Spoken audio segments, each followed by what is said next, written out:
Good morning. Good Animorning. Good Animorning. Good morning. Let me just let the people know.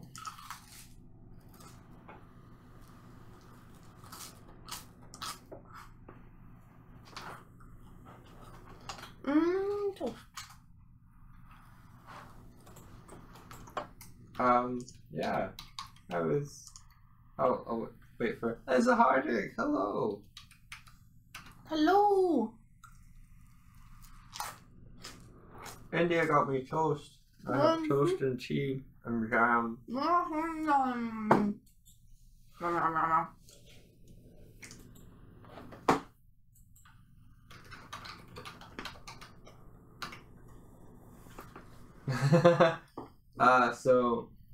The Capamon thing.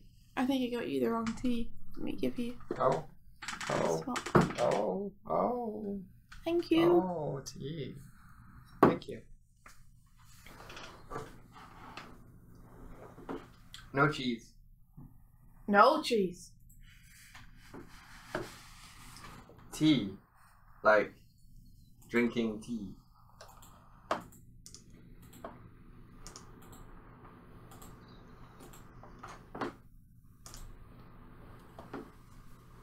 Oh, jeez. Okay, so I had...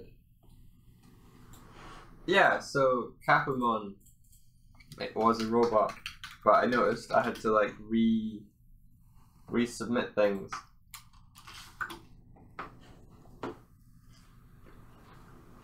And one of the free options was a cat, so I picked that one.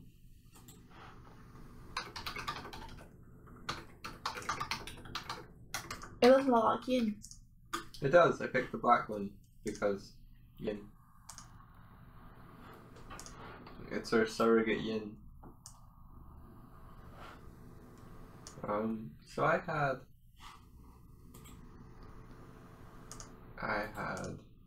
a reference up earlier, which has since disappeared. And it's not on those tabs. That doesn't matter.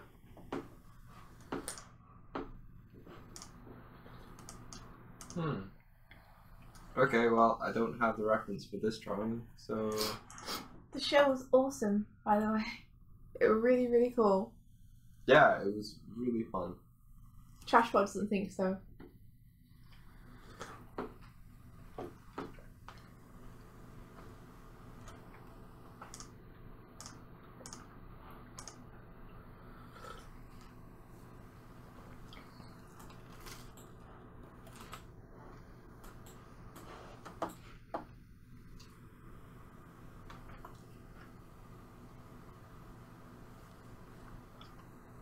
Fuzzy, I am aware of what you're animating, and I'm aware that you're aware that it's a spoiler for me. But that doesn't stop me from looking forward to seeing what it is you're animating when you show me at an appropriate and spoiler-free time.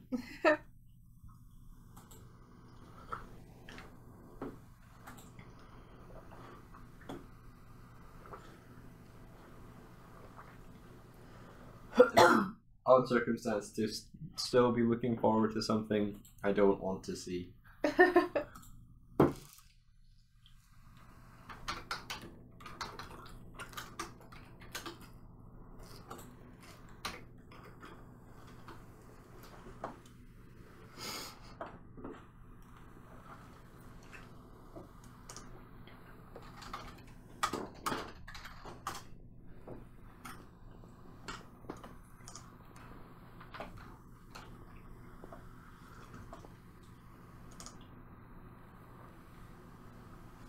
Yo, Brian, what's up?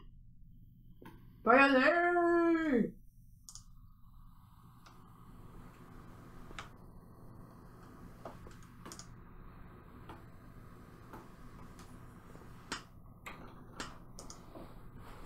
Gonna do some gestures.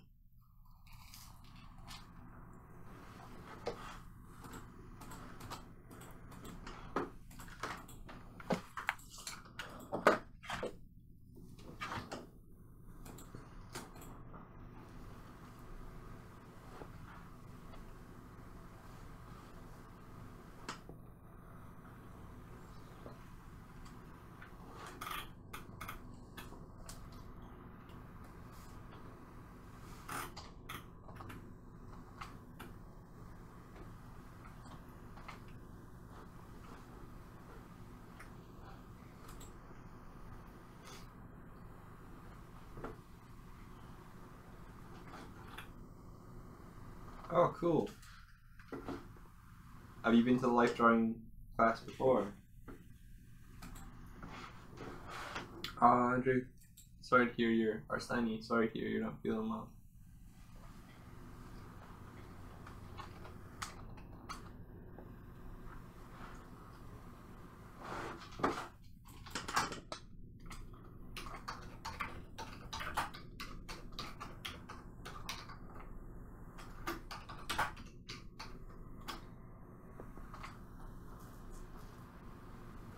Oh man. Yeah, if you need to get rest for your interview, that's for you. You should get rest. Be super prepared. Oh, cool. Is it organized by the work, or is it just in the work building? That's cool. Life drawing, like in the same work building where Vine is happening tonight.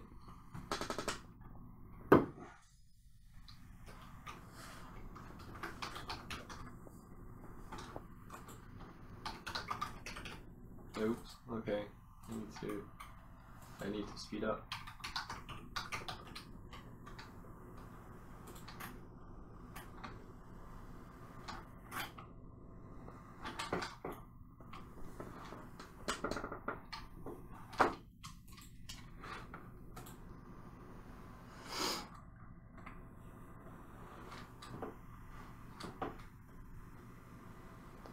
Oh, what Gigi team were we? We were Team Yoshi.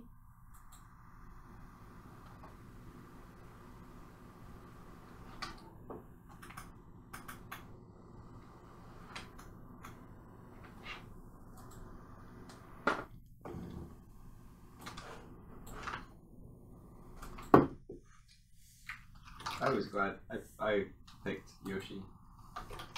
I was trying to pick Toad, but no one would listen. Do you think Toad would have given us an advantage? No. Not at all.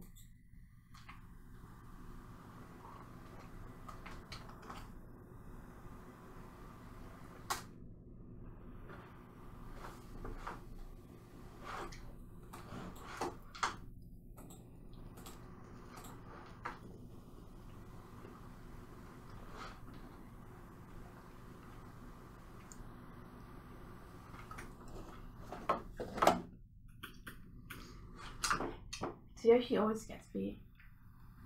Is that our thing? We just curse.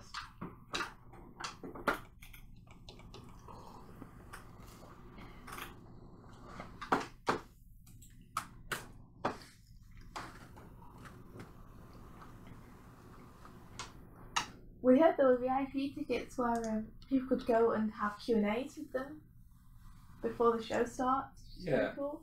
I think Jordan Jordan got one of them. Yeah, I think Jordan went to the one in London and got the Q&A, which looked cool. Yeah. We didn't get the VIP though, and we don't know anyone who did. Well, no one here that we could ask. I think Claire, like Clack Clack, Yeah, she did. And we did meet Luke at the Lakes. Luke is awesome. He's your buddy. That's so cool. I got his book, Pole Quest. Pole Quest is awesome. Yeah, it's really, really cool. He did a really nice tweet about going in the Glim yesterday. I'm going to do an awesome Pole Quest tweet today, but after work.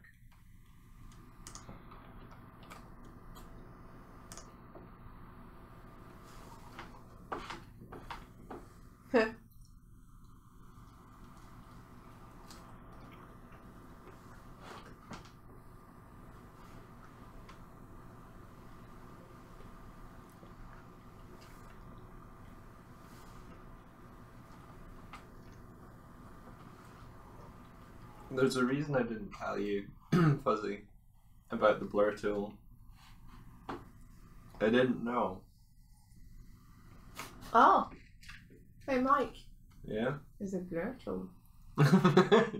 I know that. Oh, jeez. Yeah, I haven't used Aspirate all that much. So.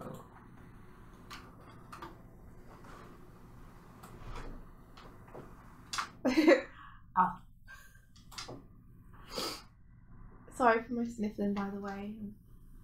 You're not forgiven. I'm trying to get over a cold.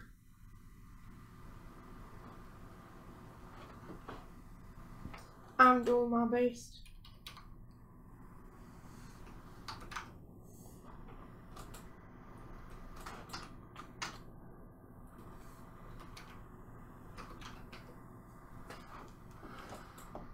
Let's listen to some music.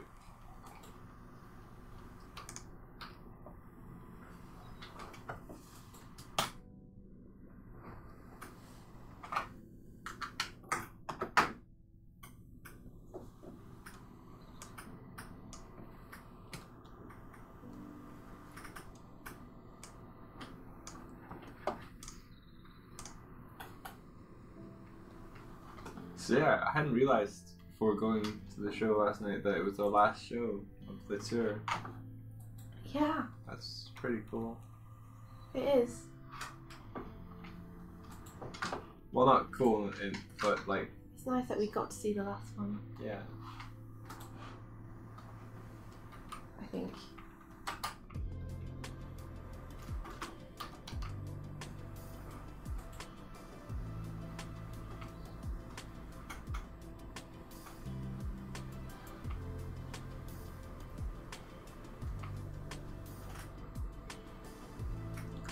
So I was saying yesterday that I tend to approach figures from the waist. Starting with the waist now.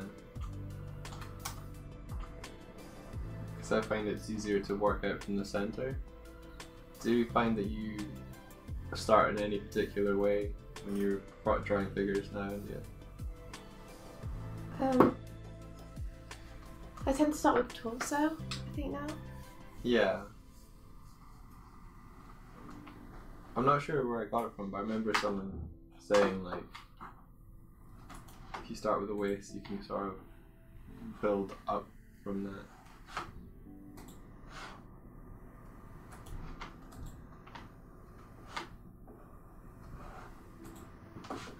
Yeah, I often start with just a quick sketch of the body and what that's doing.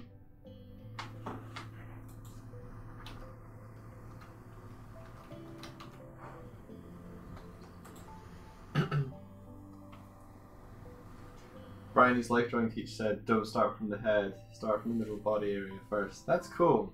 Mm-hmm. I think when we go to life drawing, the dude's always like, start from the head, and that way you can see where the feet are going to be. And I'm just like, no. If I just put the center in the center, it'll work out. Just put the center in the center.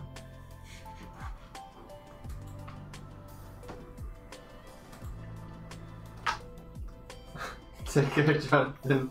Jonathan was just like, hello, I'm so tired. I'm gonna. Bye! Oop, this is louder than I meant it to be.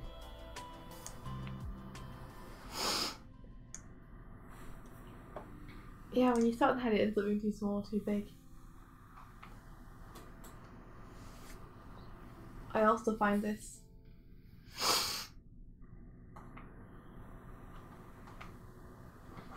Hey, Rolando! Rolando!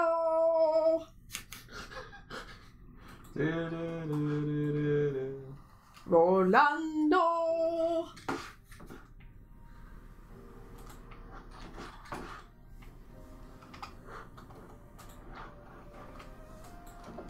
Oh no, my restream chat is over my reference now.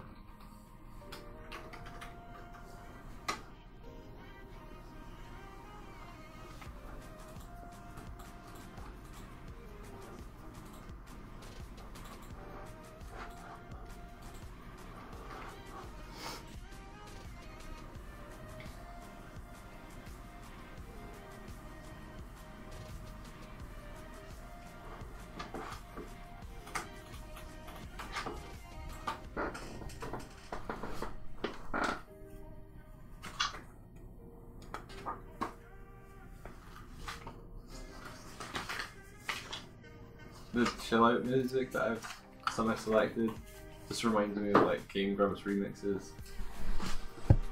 That's not a bad thing to be reminded of. Did we get any good questions on the Q&A? We got a couple of good ones. One of a really, really young kid asked what their favourite animal was. That's the one I just remembered, yeah. And someone from Dublin asked Jack lions or barrows, which created a whole massive divide in the audience.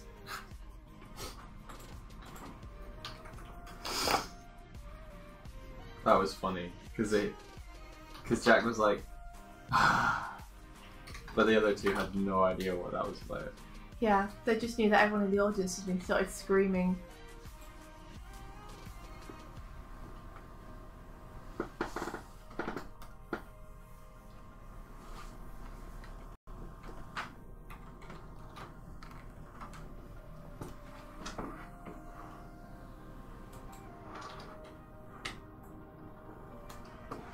So India, Hi. lions or barrows?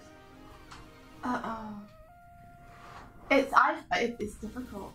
Like, I said lions at the show, but actually, you know, I was thinking that maybe I prefer barrows.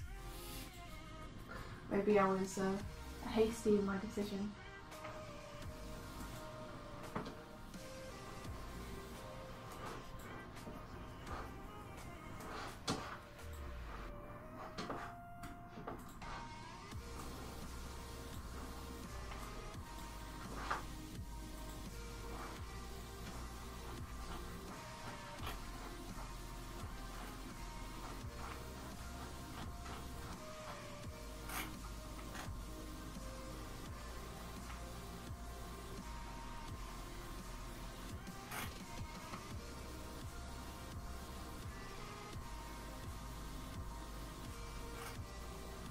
So I've set my figure drawing quick gestures to 5 minutes so that I have time to both draw the gesture and look at the chat. Nice.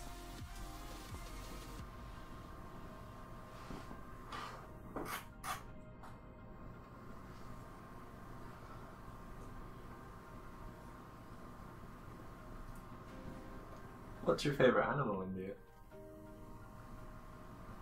Oh gosh, that's hard. Maybe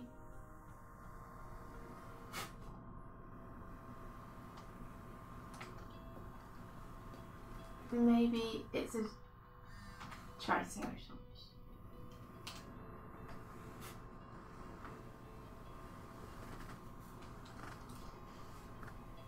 Or a ferret. You do kind of go a bit nuts for ferrets.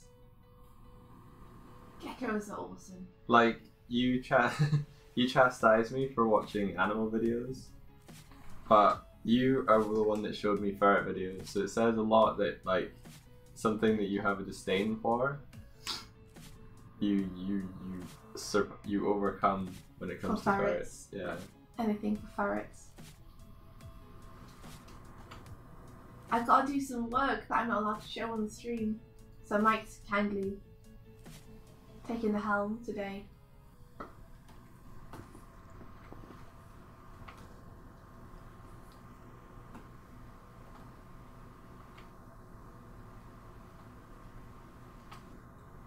Because to do some work.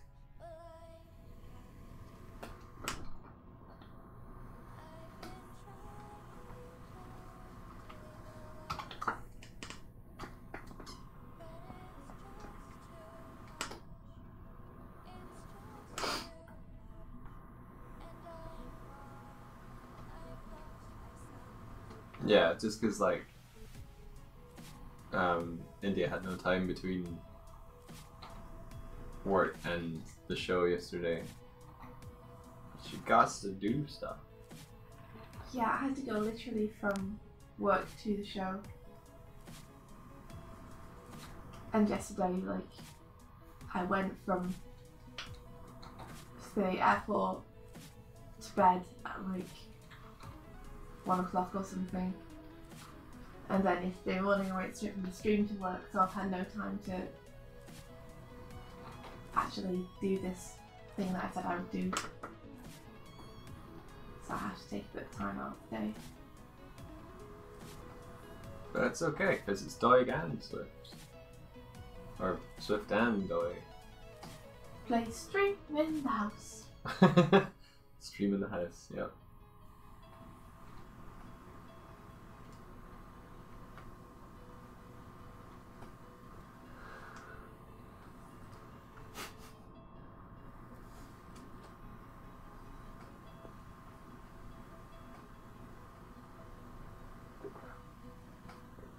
Noah was blown away when he learned that humans were animals. Really? What a strange world. I mean, we're just another living entity on a planet of living entities.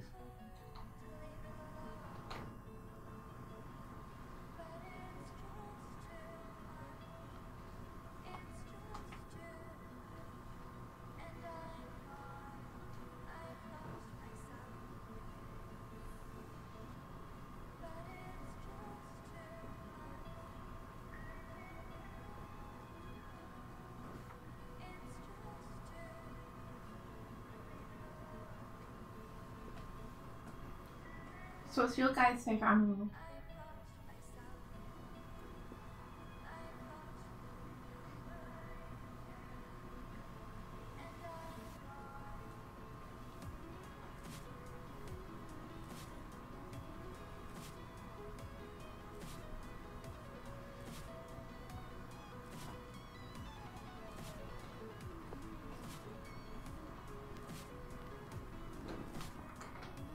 I think, like learning that humans are just another animal is one thing, but there's this experience to be had when you look into the eyes of an ape or a gorilla in a zoo, like not on video, like them looking at you, you looking at them, to just realize the gap isn't far.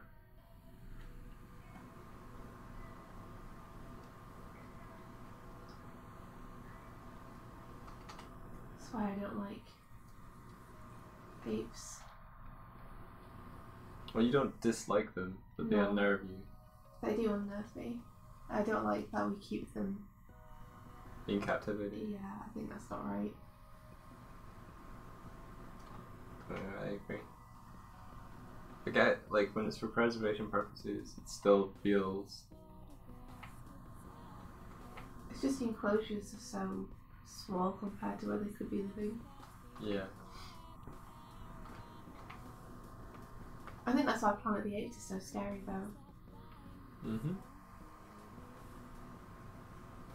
Well, if they increase their intelligence, sort of thing, or... Well,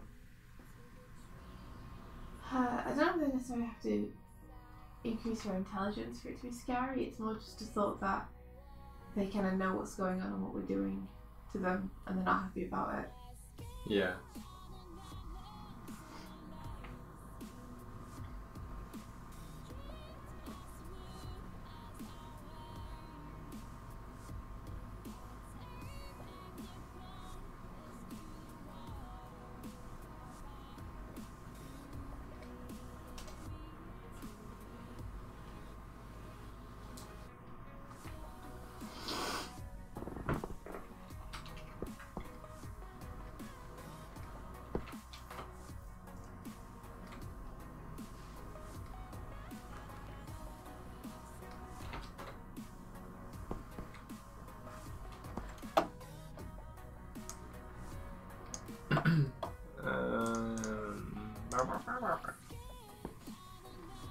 I hate tips.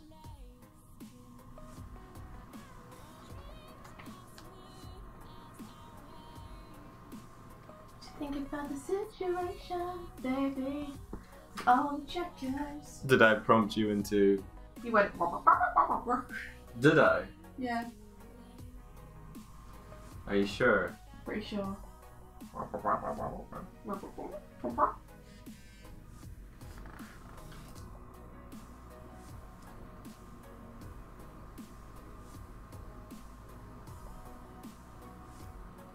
Cool. What do you think about the situation, baby? With all the chickens.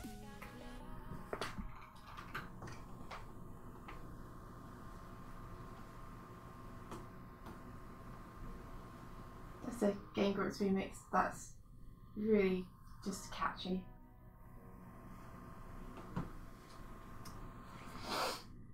They are. They are Tibbs. I'm still intending to make Trashbot his own little GIF, but until then.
I've taught him a new trick. When you type in !Doig, Everyone's doing it, oh my god. Yeah.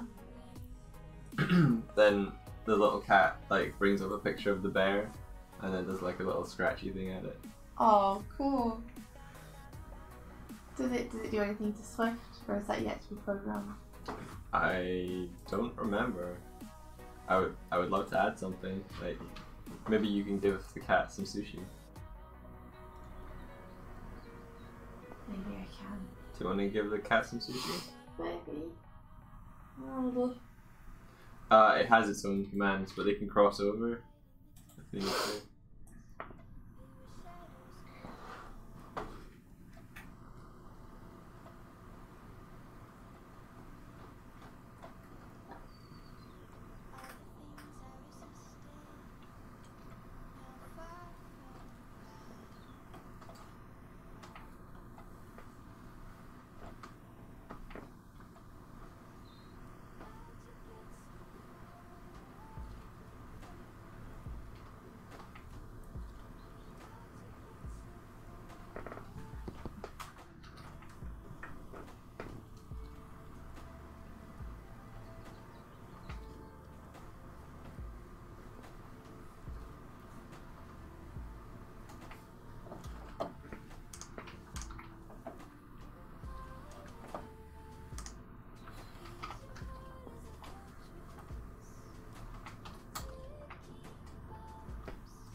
There's a, I think there's a quote from Gichin Funakoshi, who was one of the founders of Shotokan Karate, describing what it is like to practice karate and why practice is important. And one of the, I guess it's kind of like a metaphor, but like comparisons he made to practicing karate was reheating a boiled kettle. In that, like, you need to keep reheating it to keep it warm, and it's the same with like any skill-based thing, I guess. It's like if you stop doing it, you have to apply more heat in order to like get back to the same temperature. And I'm really feeling that as I'm doing these quick gestures and figures. It's like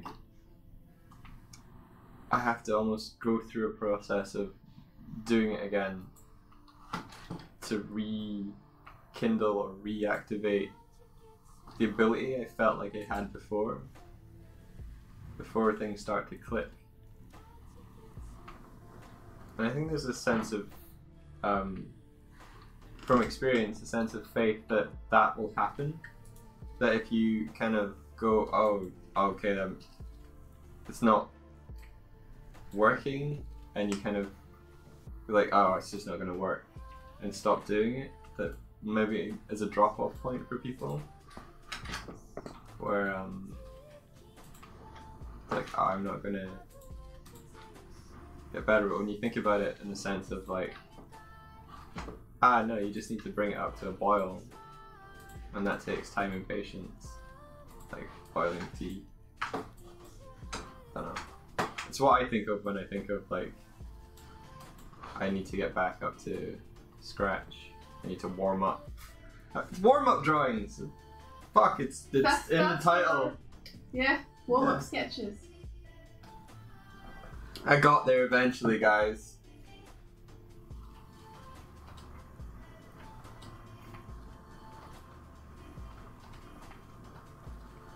I bet you were thinking that all along, India. You were like, you're just fucking talking about warm-up drawings.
Yeah, just gotta give yourself that time.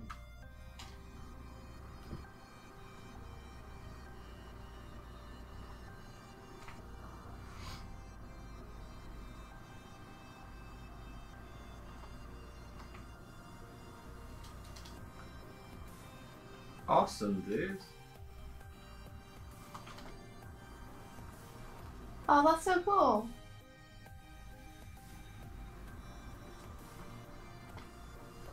Nice juggle.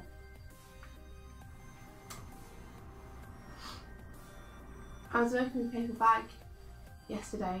I'm going to be working with him this week, and he was talking about how he like went to the gym the day before yesterday, and he slept so much better for having done it.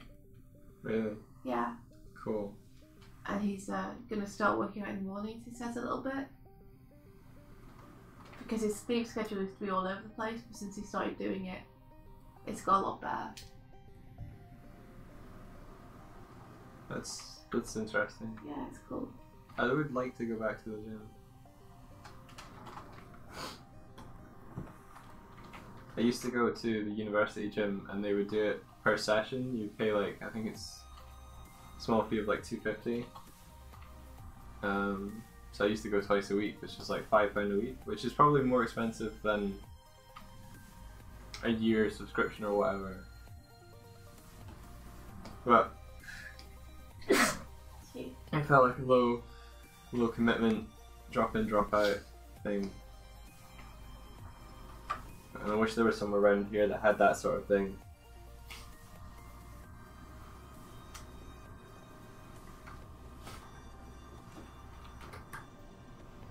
I think there are, but they're all just so expensive.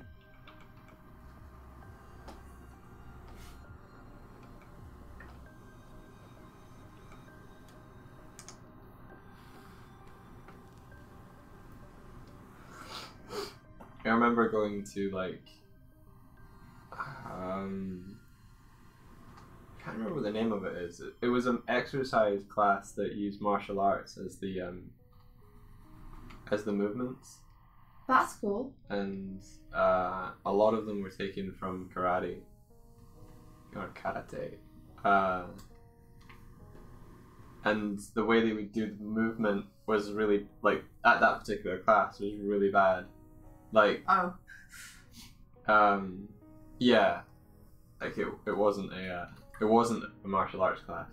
They just used, like, for instance, they would do an upward block, and the final position for an upward block is like you have your hand above your head, your arm at a kind of like it's not 90 degrees, it's slightly more, like 110 degrees, and like as if you blocked a punch that was coming for your face.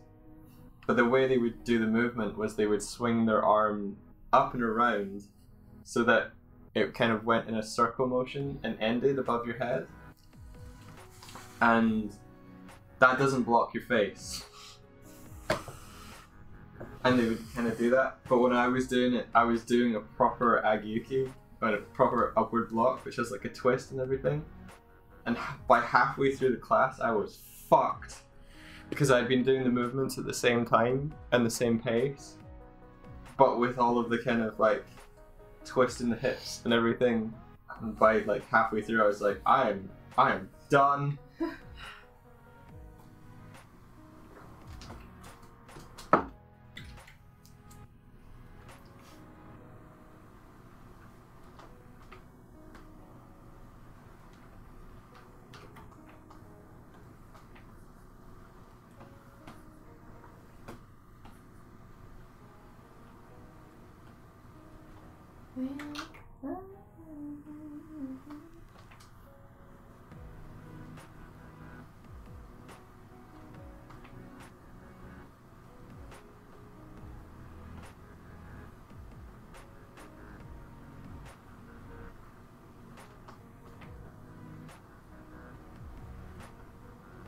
I have to say I did enjoy the schedule I had when I worked at Proper Games, where I would go to the gym on after work on Mondays, Wednesdays and Fridays for an hour, and then on Tuesdays and Thursdays for my lunchtime I would go climbing for an hour. You were pretty ripped when I first met you. Yeah, more so than I am now. I still love you. I think you're an amazing cuddly bear. You're the best. Most fun to hug. I don't think I was ripped though. No. Firmer maybe. Yeah, you weren't like, you didn't have like a six pack or anything. But you were pretty. You look like you've been working out, you know? Yeah.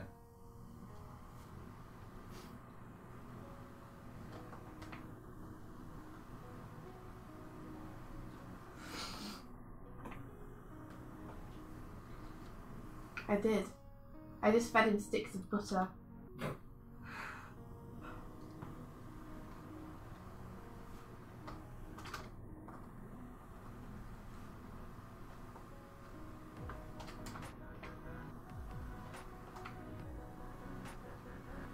I was looking at Brett Bean's book yesterday, and I love the rhythm he gets to, like, legs.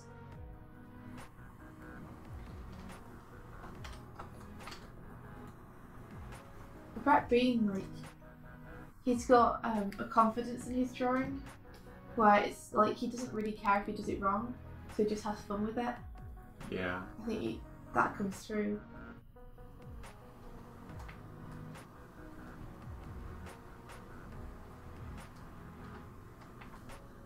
I want that.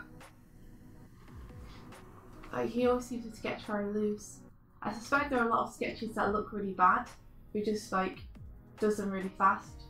We just don't get to see them. Yeah.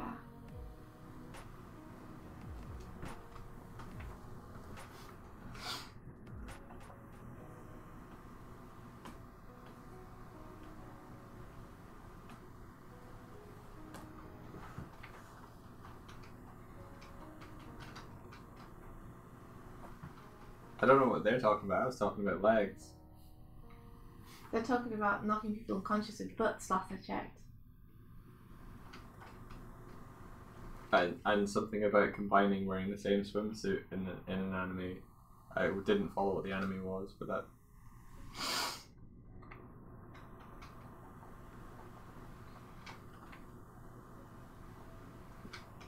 There you go.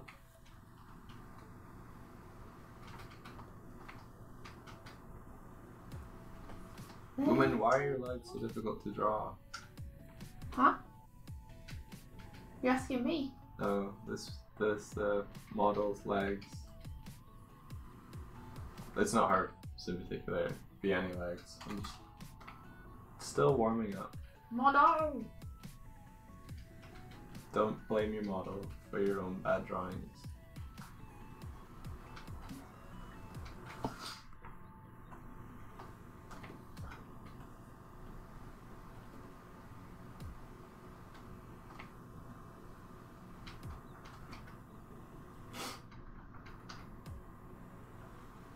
Keijo. Okay.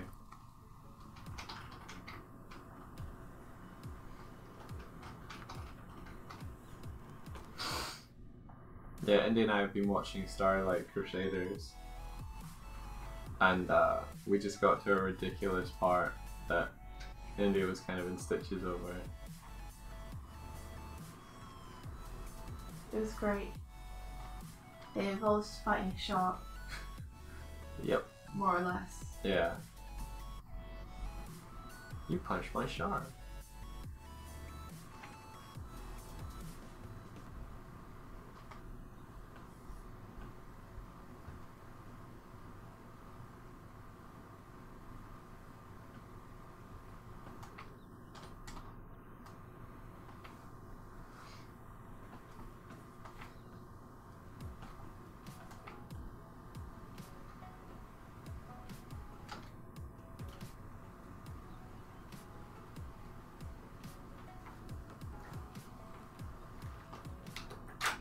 Vacuum butt cannon.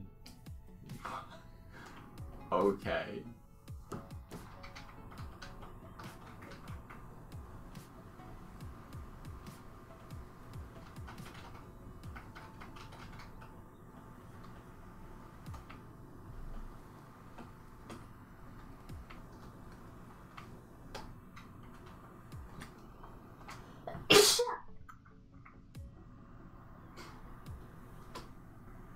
Yeah, there's a way that Brett can seem to boil down the lines and still get a great.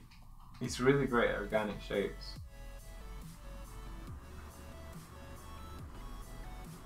I wish I'd asked him more about like just more.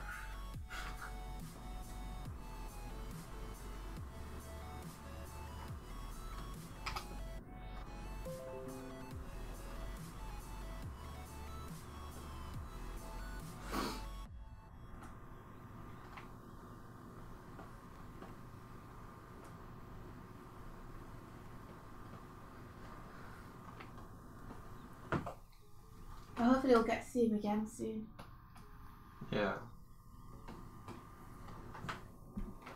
He's good people. He is good people.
Oh, Keijo is it's a finished series. How many episodes is it?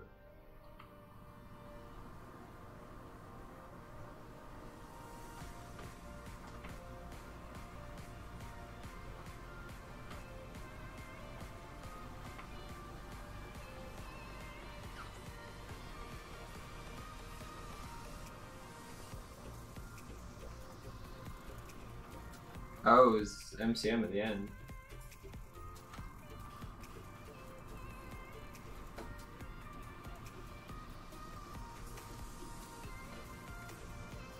Oh, by this month. Oh, we won't be going. I'd say we wouldn't even be in the country, but we're not in the country now anyway.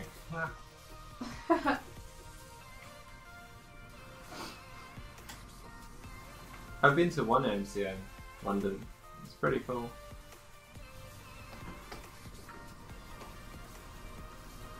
I was glad that I had like one of those passes that it's not a VIP pass, but it's the kind of pass where you don't have to queue, because those queues were ridiculous.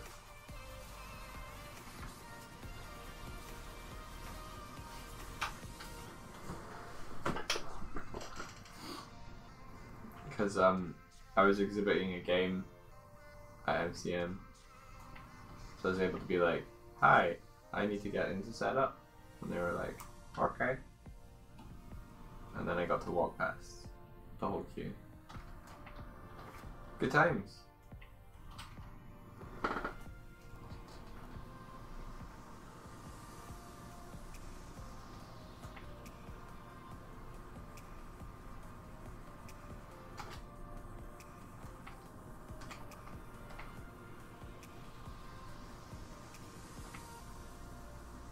I think my nemesis are legs now. Really? Yeah.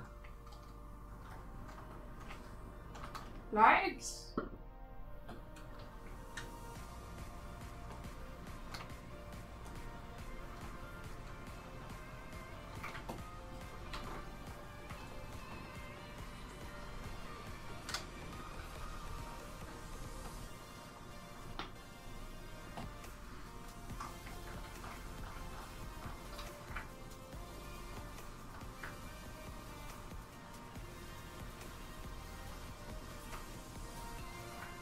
I think queues, just in general, as a social practice, are stupid. What would you rather people do? I mean the kind of... Oh, cool. Tabling. Good. I mean the kind of queues where you queue up before something even starts happening. Like, we were in the airport and our plane was delayed, and we were waiting for it to tell us which gate to go to, and then when it finally did, we were like, yes, okay. But we went over and stood at the thing, and they didn't start boarding for another like 20 minutes. So we're just standing in a queue, not doing anything, all waiting to queue to get on a plane that was going to the same place. Like, I think it's funny when people like skip the queue when you're waiting for a plane or something, because you're not going to get to where you're going faster if you're ahead of us, you know. You're still going to have to sit in the same designated seat, and we're all going to go on the same plane together. Yeah. It makes me laugh. Oh, I see. silly people. Have you tabled at an NCM before, Bryony? Are you in the Artists Alley area?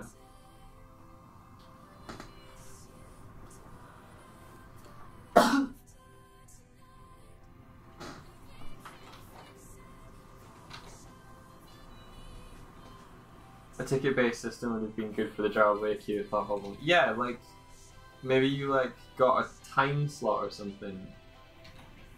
Because if you force people to queue for hours, they're missing the rest of your show.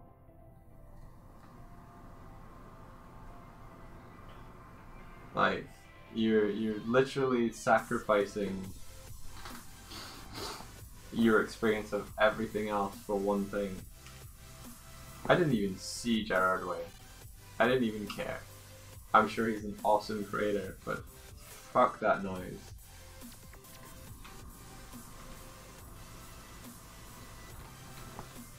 The only thing I'm thankful for is the fact that the queues had to queue up, but we could see them, so they could see our stall. So there wasn't anyone that went, "Oh, we're standing in the queue," but.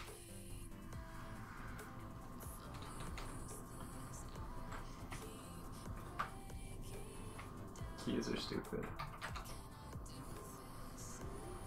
See you, Noah. See you, Noah.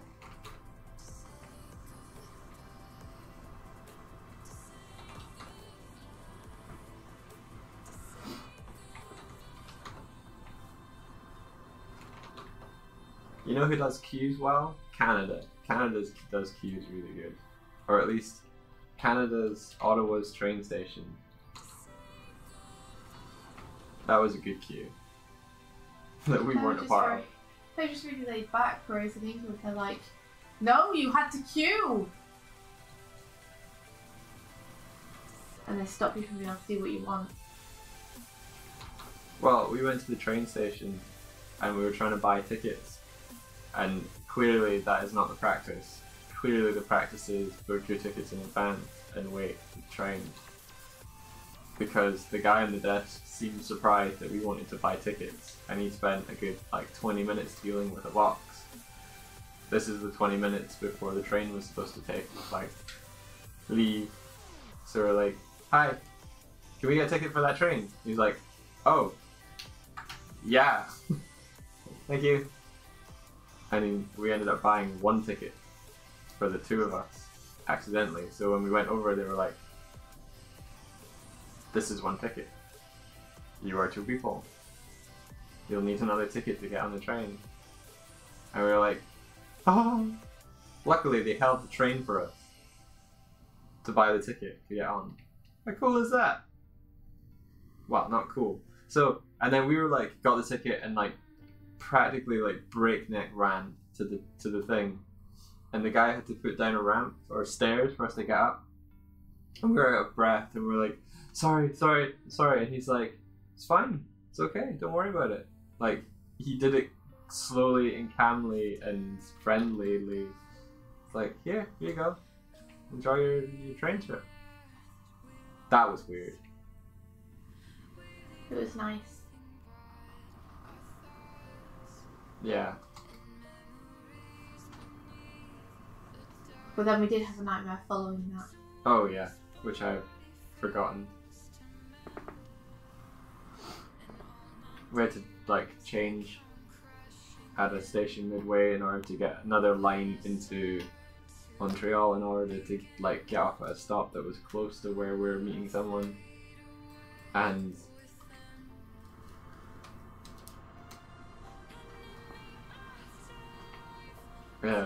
we couldn't find it. It's all just super confusing. It was super simple, but we were running around. It was a train station that was at an intersection at a road. It's an alley. Hello. Alley.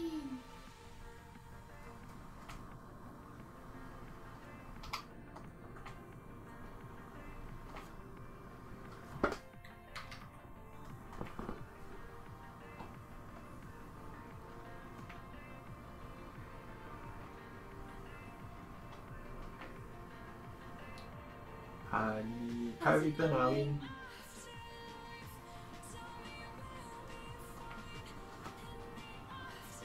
I posted something, or we posted something, but I ended it when India was at our thing. For you, Ali. What is it? Oh! I know. I thought you were posting online. Oh. No. It's on its way to Orleans.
Oh, cool. Aline has been working very hard lately and feeling pretty proud.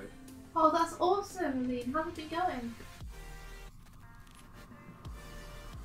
What have you been working on specifically?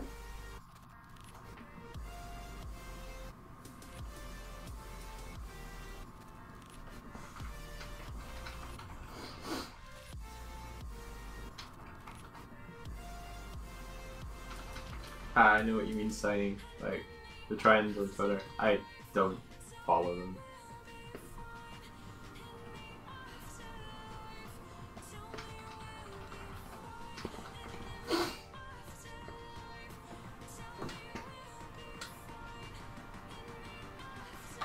Oh, she's been sculpting. Good. Oh man, cool.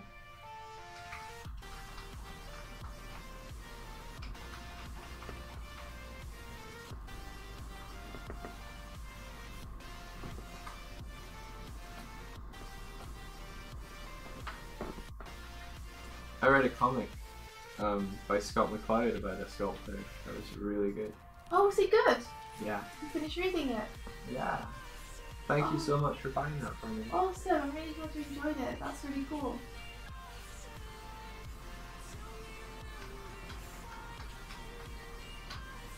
It deals with like the reasons for creating and like someone's struggle with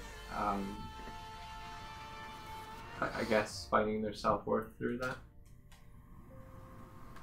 It's really good, Swifty. Thank you. You're welcome. I'm really glad that it was good. I didn't know you'd read it. Yeah.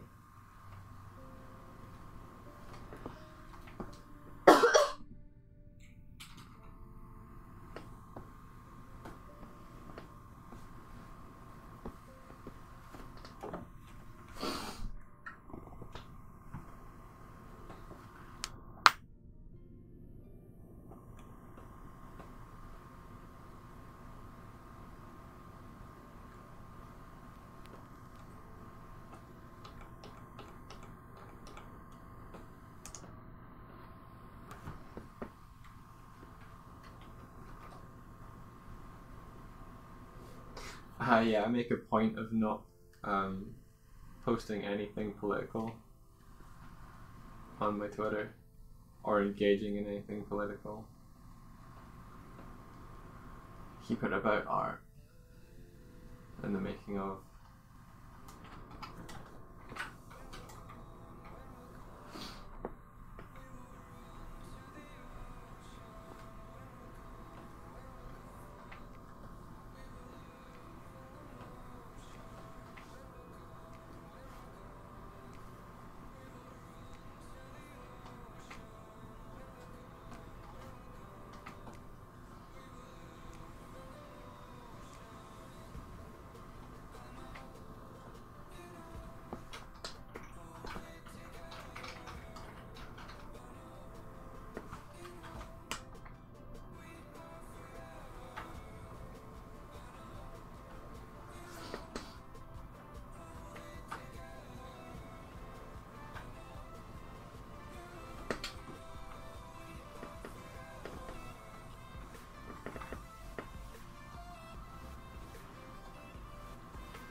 Oh, snivelly, snivelly, snivel, sniff.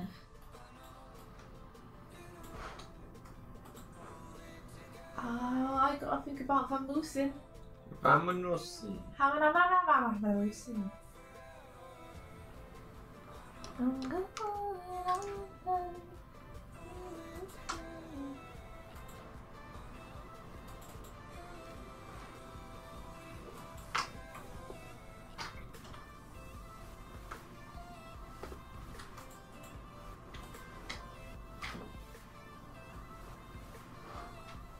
Alien's asking what you're working on.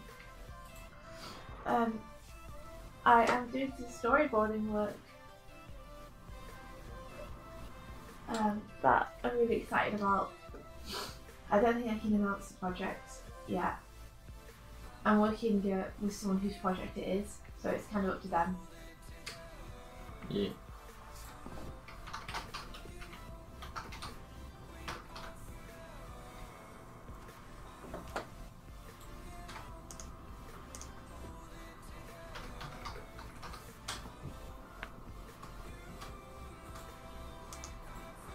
Yeah, she can't show what she's working on, so it's just me. Yeah, that's why. Sorry, guys. That's why it's just Mike streaming today.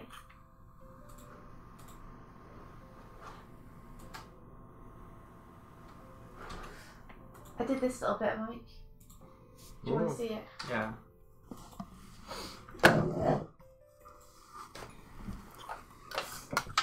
This is the kind of thing I was thinking. Ooh. Ooh, that's nice. Yeah? Yeah. Play it again? Yeah, cool. The reason I got used to play the game was I was trying to figure out, like, because one thing hits before the other, and then one thing hits the other, I like the mirroring. So. Thanks, you mean between the compositions. Yeah. Good stuff. Cool. I'll just drop this in before I go and tell him that I'm going to do more when I get back.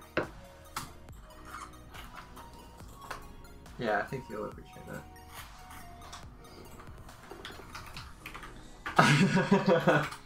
Alien's just like, oh no.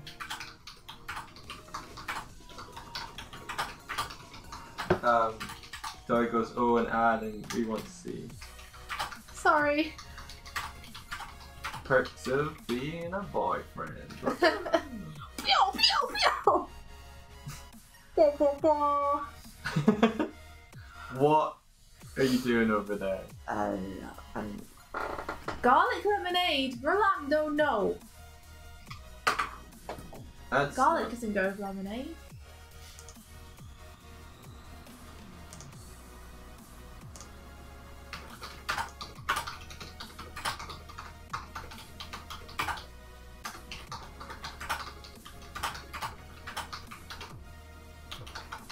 Yeah, I'm a bit freaked out by the prospect of that.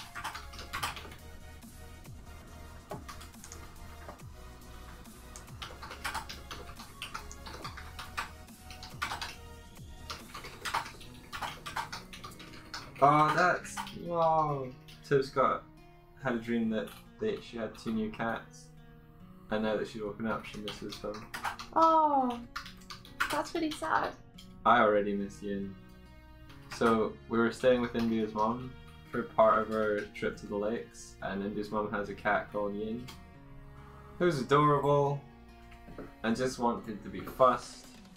Yeah, she was constantly on that mic. And so I was fussing her. And I miss fussing her. That's the story.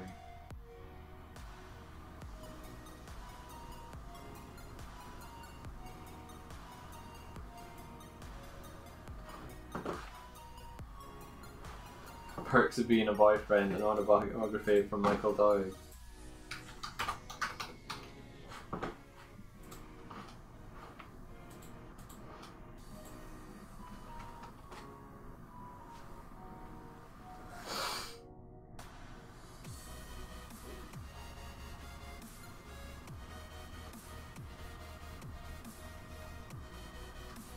Oh, when I say giving her fuss, I mean like just stroking her and giving her like...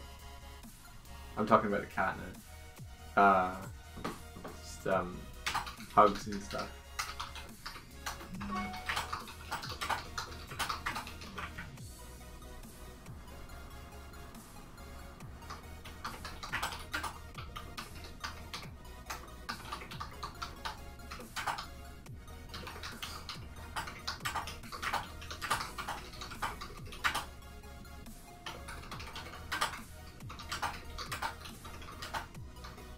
Oh, sorry, Orlando. Yeah, cool.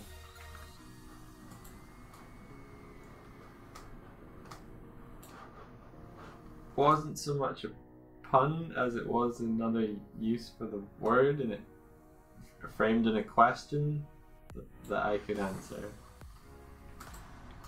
This is really bad.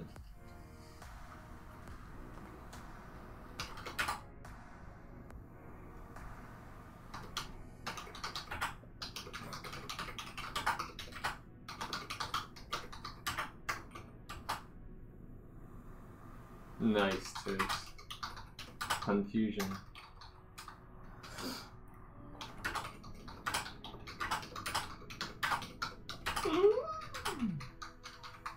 Oh yeah, we got to hear Aaron make a Yoda joke yesterday. Something very special about seeing Dan react in person to Yoda jokes.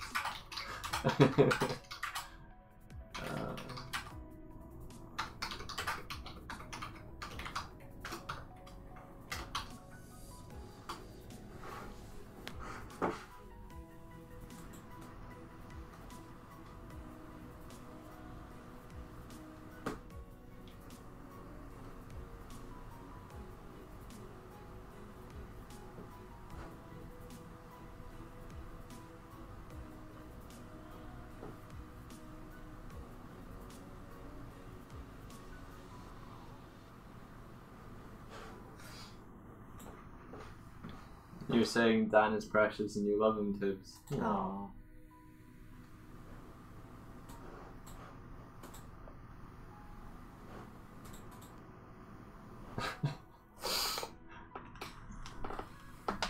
Oh, that's terrible.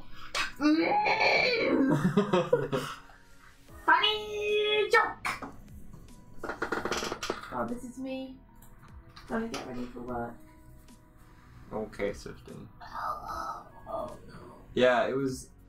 We turned up and I was surprised. Or I wasn't surprised, but it was more like remembering of like, oh, yeah, this is the demographic of the Grumps audience. It was like kids and their moms. Just as far as the eye could see. It's like, oh yeah, YouTube. I forgot.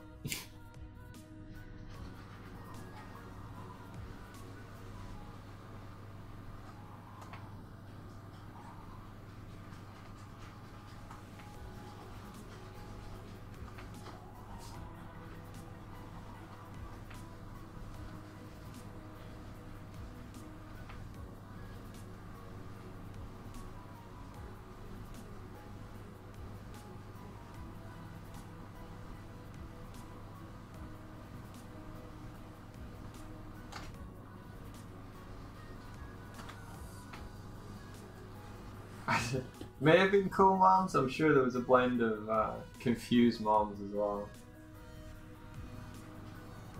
I don't know why I'm saying it as moms. I think because it's about Game Grumps.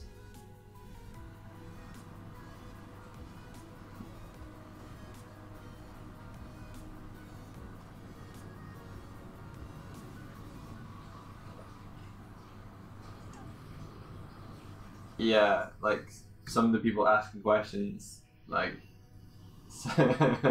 there was one and India said the question earlier, but he was like, "Hello, I'm Jacqueline," and everyone's like, "Oh," and then I think Jack was sort of like, "Don't patronize him," and then he's like, "What's your favorite animal?"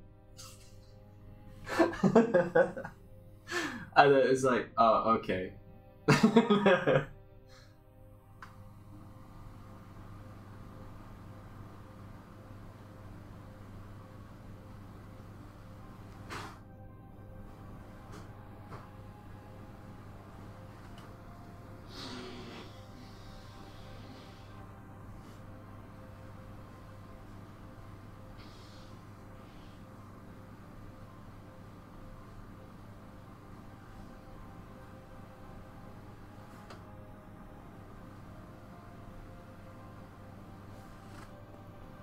I did say on the ticket, like, age 14 parents accompanying and type stuff, so,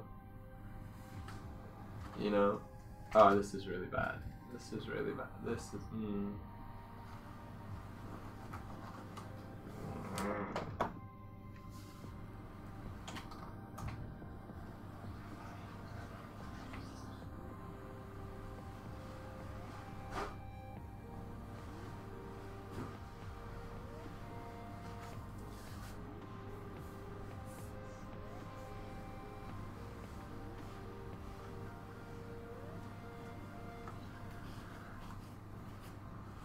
Later, Bryony.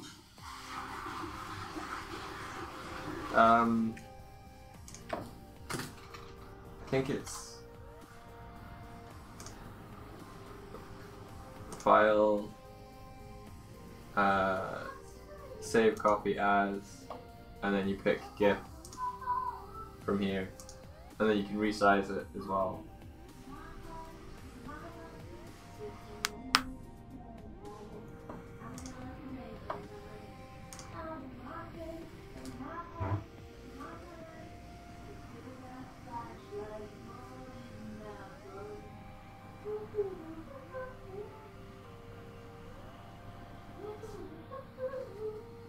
I don't know, removing the ability to monetize your videos because you like swore or something in them is a bit much.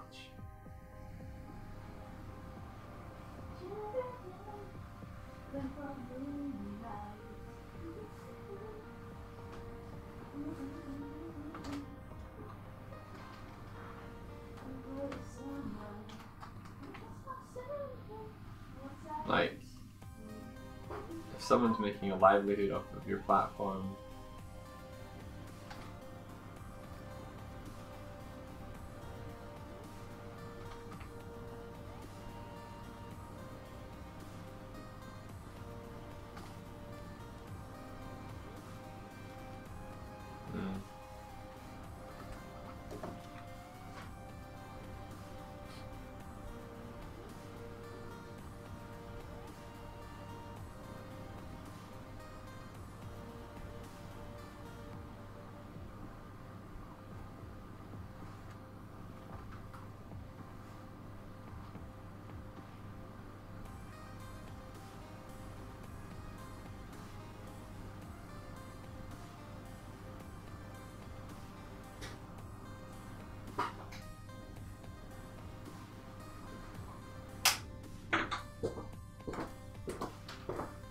Oh, Michael. Can I please take your loot card that you topped up yesterday? you may, yeah. Thank you. You're very welcome, my darling dear. Oh. The love of my life. My Oogle Poogles. Your Google Poogles. I'll have you know that my name is Doodly Oodles. Doodle Bear. Oh, that could be my Twitter handle. Doodle Bear. You may have solved my Twitter handle puzzle. I'm a little bit bored with Michael Doig art. Plus there's another Michael Doig art that keeps stealing them. Like, doesn't. Like, he's legitimately, like, that's his name and he's an artist. But it's like, crossing the streams, and I wish to have something more identifiable. Doodle Bear is not it. Doigle Bear? I mean, I could go with Doigle Bear, but I have went with Doigle Bear for Instagram, but I don't really use that much. Doigle Saw? I think Doigle Saw is cool, but I don't want to be identified as it. Michael, what does art? Michael, what does art? I could just be called Human.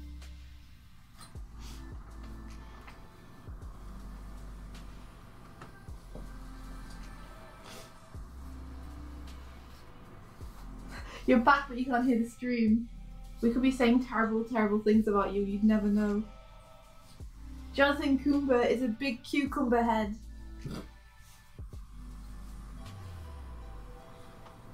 Doigle draws. Do you not like it?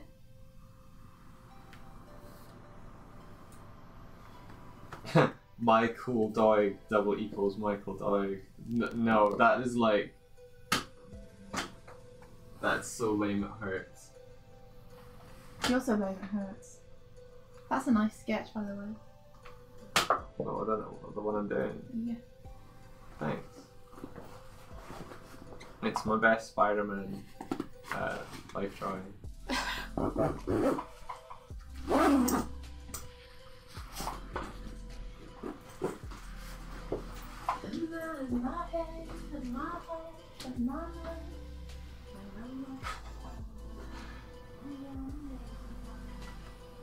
Michael Doig is it's like 80s cool.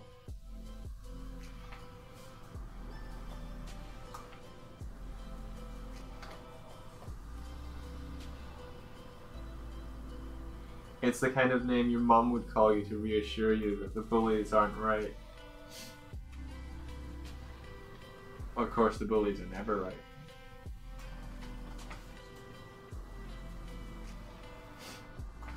So,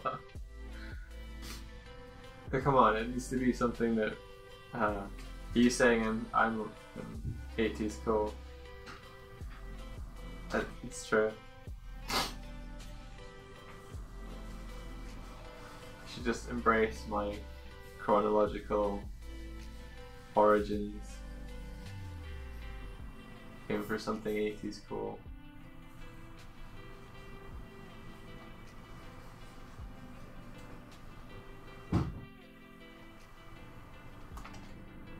No tip mark.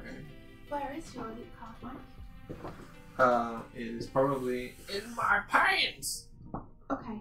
No, the ones I'm wearing. See you later. Cool. Have a good stream and a good day. Thank you. Good luck with your work. Bye, guys! Bye bye.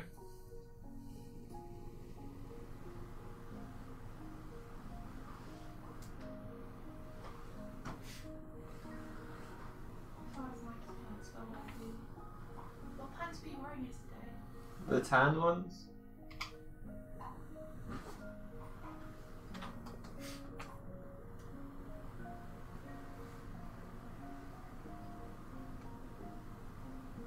Can you find them? Cool.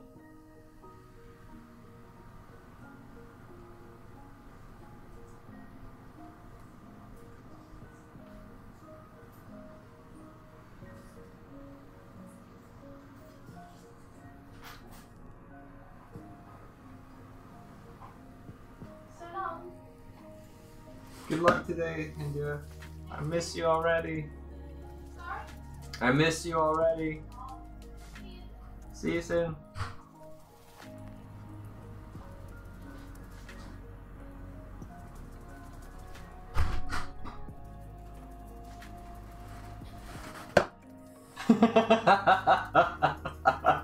Okay, Doig, she's gone. If you're in danger, just type SOS.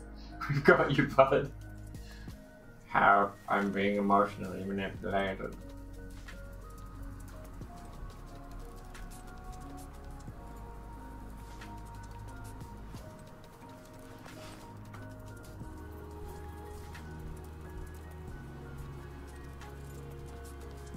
I could just be called Scottish Bear.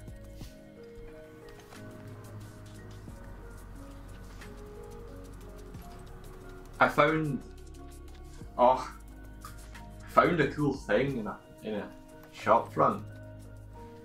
It was a picture of a bear that had like made in Scotland. It was a picture of a bear, and above it said Bear Man in like fancy calligraphy, I think. I took a picture, and below it was like made in Scotland. I was like, this is fucking perfect. I could use it as my Twitter profile picture and get plagiarism going.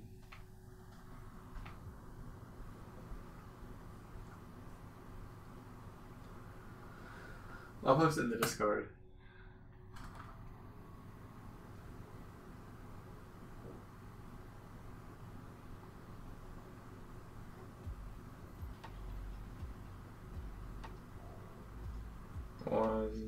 second.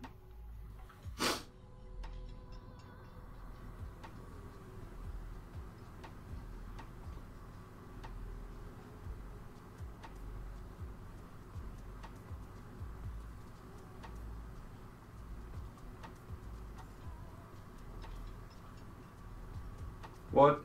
Oh, a Moog. I see.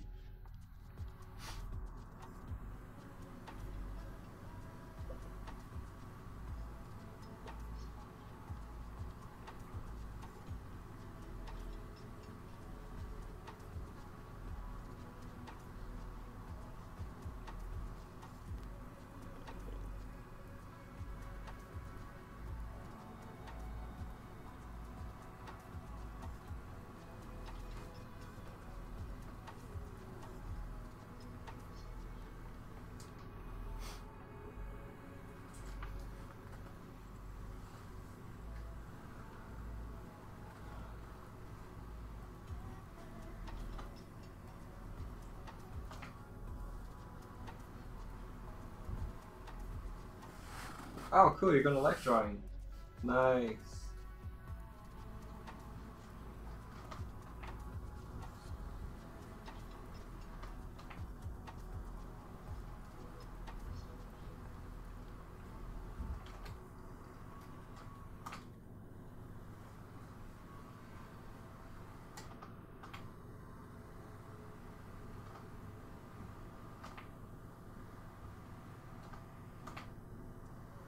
Well, you can all warm up drawing with me, because that's probably what I'll be doing during the morning streams from now on for a little bit.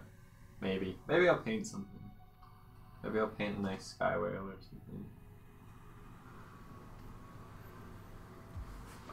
something. One thing I realized doing 2 shows so far is people don't seem to really buy A4 prints or all that many postcards at the shows we went to. Like, I don't know if... Oh my god, is she dabbing? I don't know if it's just the kind of audience at both of the shows, but they weren't really interested in prints as much as we thought they might be.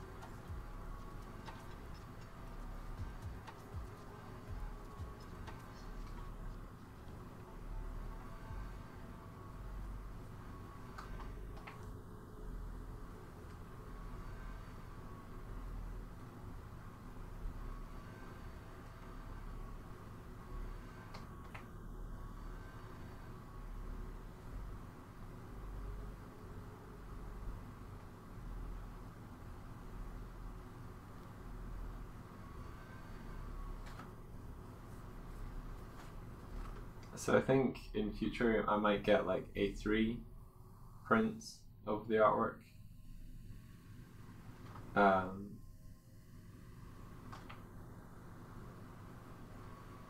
Maybe and sell them for a higher price. I'm also aiming to do more painterly prints in future. We'll see.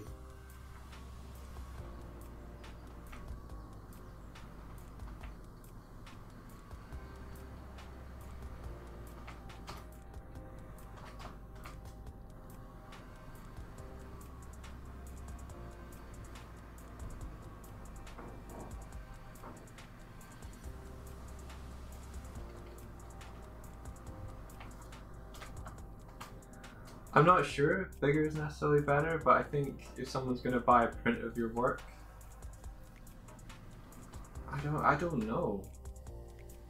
It may just be that we're hitting the wall of like people buying original art, rather than fan like buying art because they're a fan of it. That might swing if enough people we see who have bought Glim come back, and then they're like, oh, it's it's Glim related art, or it's this, or it's that, or it's this character that they recognize.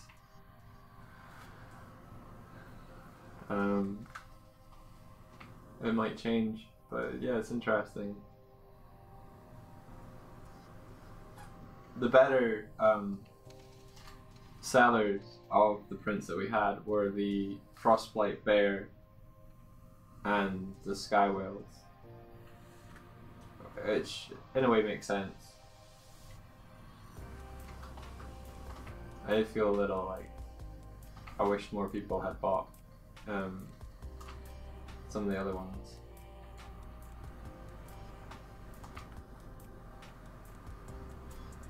But I get it.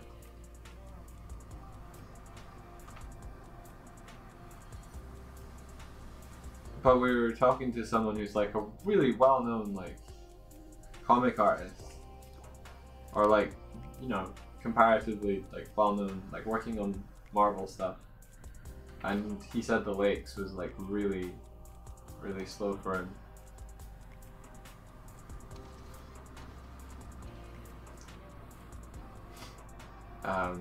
And I think his A3 prints, I don't know, I can't really go into more detail, I guess, without revealing stuff, so I might.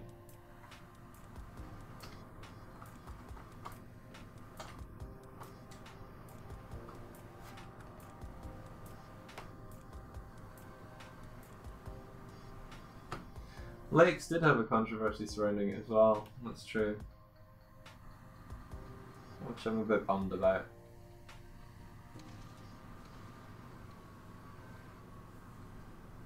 I didn't see any pixel art table artists, but it was a comics convention, so you might see them more anime colors and stuff.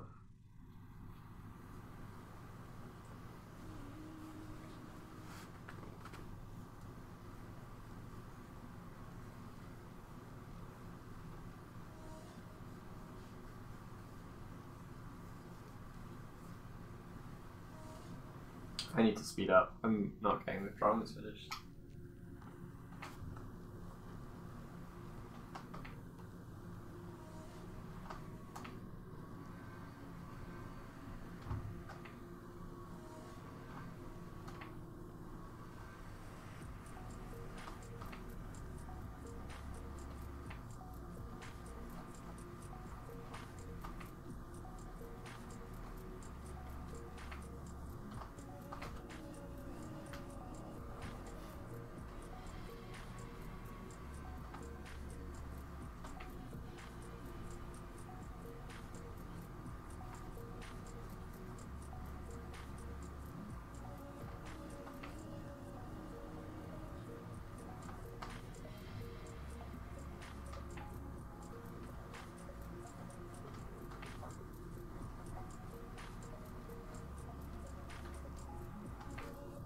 Gesture, and then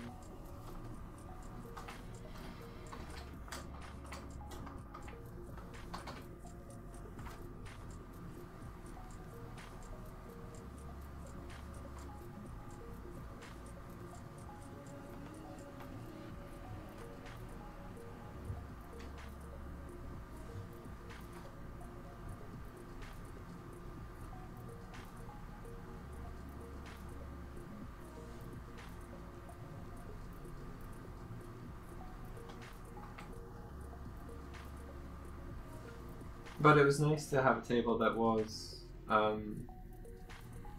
only original work,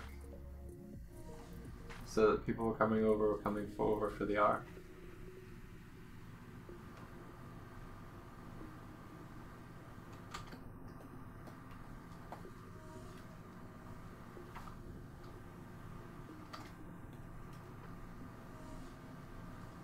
I mean, the only thing I would have considered selling that would have been fan art would have been the Night in the Woods painting of May I did, but I asked one of the team whether they'd be okay with that. He said no, and I can respect that.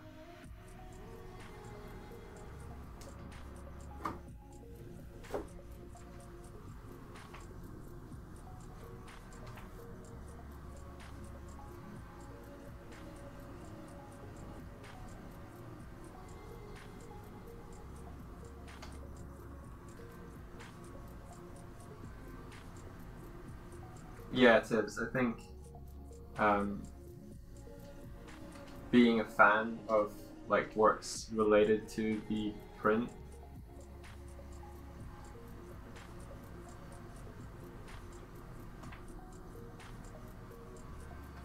that's a good way to think about it.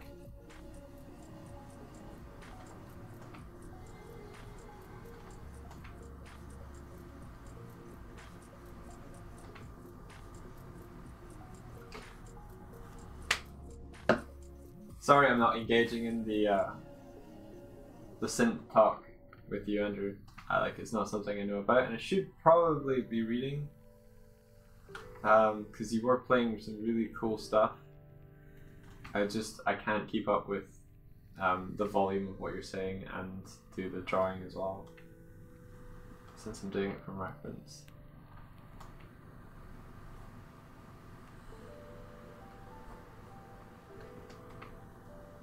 But yeah, so what I'm hoping is that if we continue to make like Girl in the Gloom related art prints, that people who enjoy the books, the prints will pull them in as well.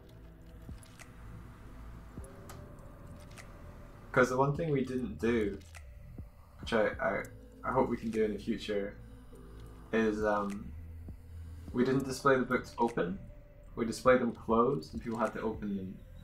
But I think if we were able to display one of the books so that it was open on a cool kind of double page spread or something, like not necessarily one of the spreads, but if we could do that, it would go one step beyond getting people to choose to open it and pick it up and look. Because the reactions were nice when people opened it. It was like, oh, this is nice. And we got some advice from my god, I need to speed up.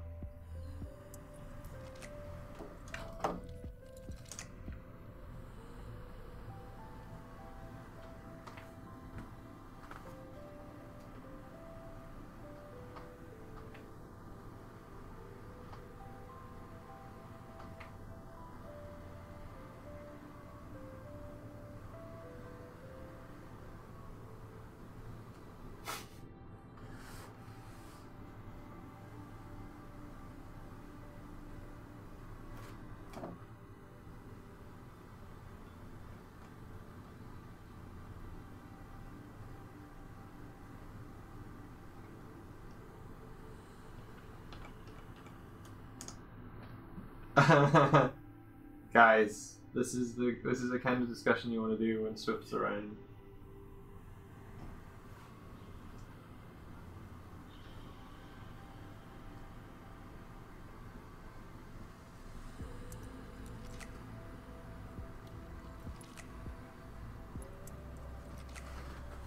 So, okay, what were you asking, Orlando? How do you feel about other people doing fan art and selling it on other cons? Like, what if the comic had fan art? I mean, I think we're completely open to people doing fan art. For sure, like, if you make the art, you know, it's something you've made. And it would help promote the comic. So I think I remember Swifty saying like she would be okay with it, but I would get it from her, like as a direct ask her.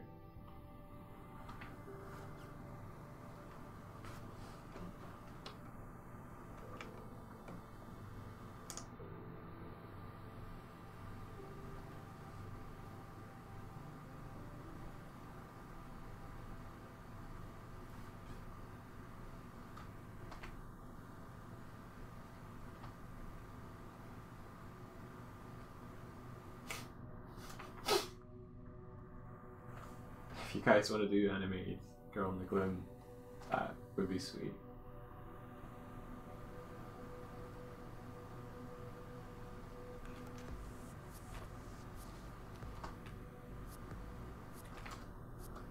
You have a friend who feels stuck in the progression and a bit discouraged. I think when someone's maybe hit a plateau or like they don't feel like they're making progress, it's maybe good for them to try something outside of their current discipline that can feed into and inspire something they do in their main discipline. Like you doing sculpting, for instance,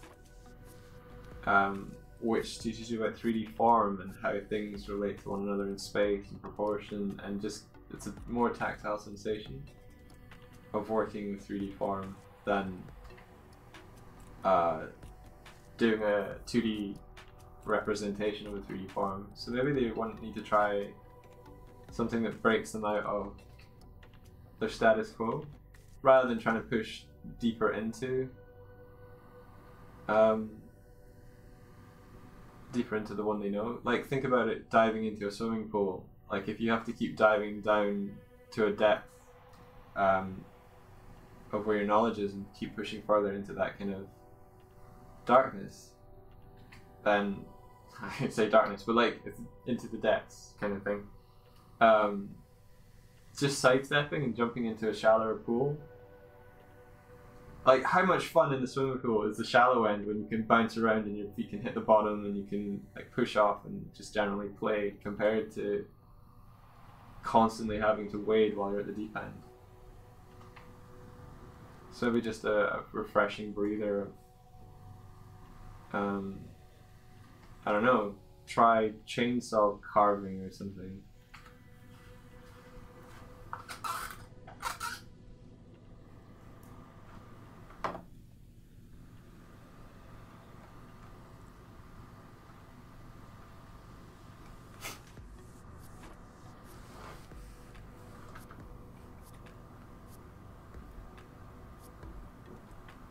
Hey, Arthur.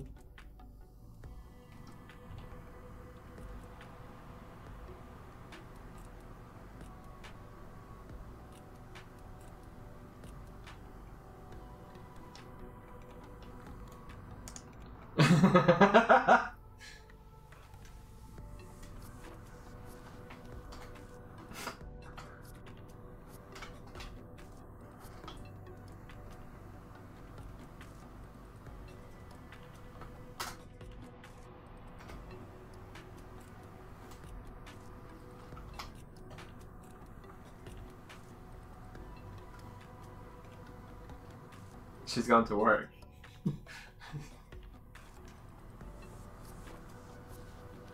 I was always a lone bear.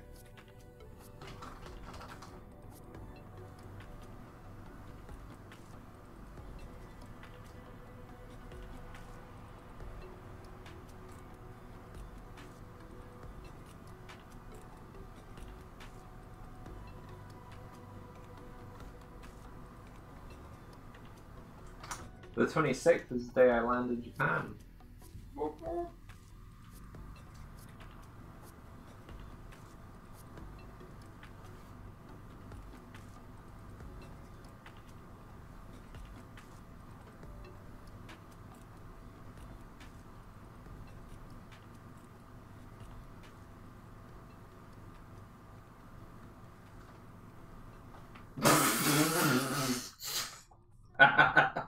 Aric's gonna dress up and become the new sword.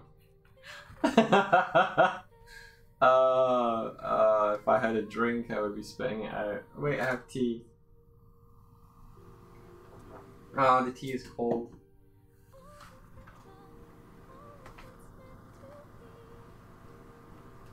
That would be amazing. And quite ridiculous. Hello, Animorning. Spits on sexy British accent.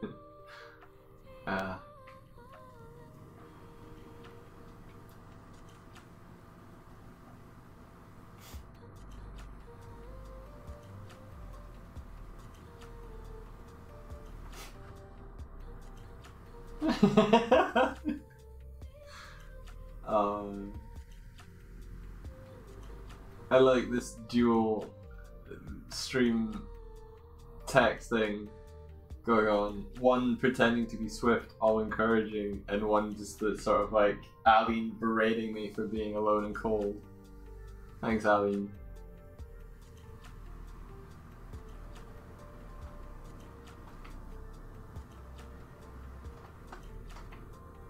I know I can count on you to keep things in perspective for me. Keep me tied to reality. Know how it is.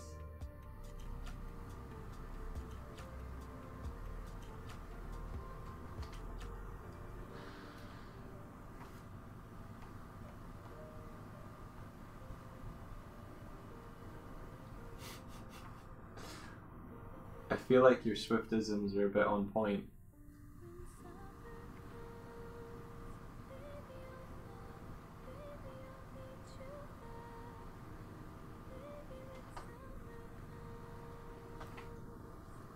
The Grump said something, someone asked if there's a code or anything they live by, and I can't remember which one, I think it might have been Danny, said that we don't see the world as it is, we see the world as we are. Which is pretty good, pretty profound. Which I agree with. Like, if you see an upcoming struggle as a challenge, then you'll embrace it as a challenge. And if you see it as like an obstacle that's, you know, not going to be fun, then it's not going to be fun.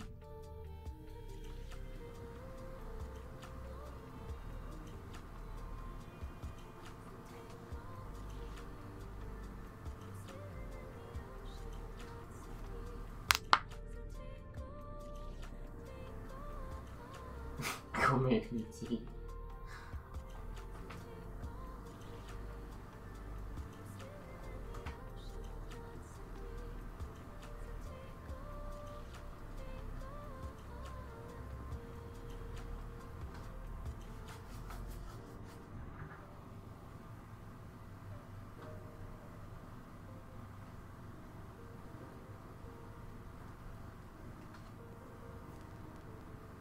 Yeah, Danny's a good boy.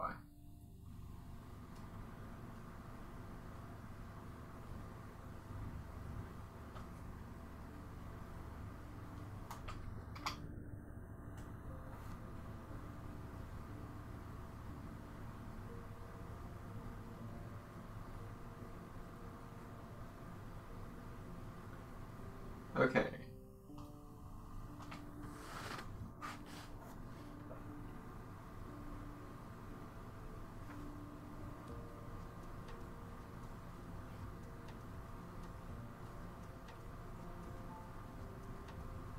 If I'm allowed to say...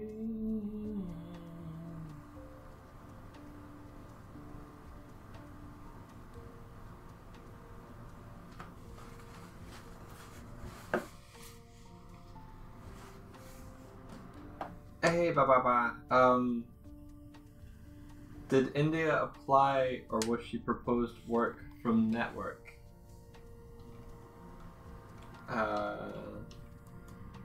Which work are you talking about? Aline, and I'll see if I can fill in some blanks.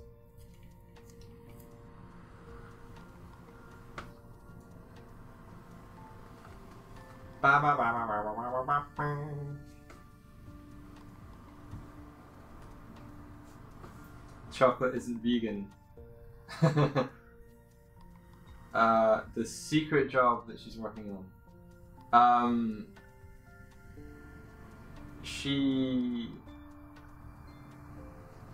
Okay, so she's currently off to work with Paper Bag.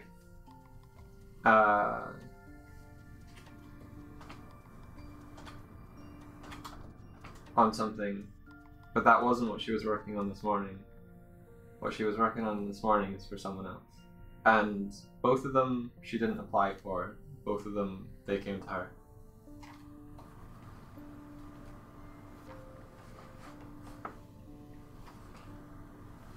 Does she apply a lot, or does her friend network and her online presence and her work has work coming to her doorstep?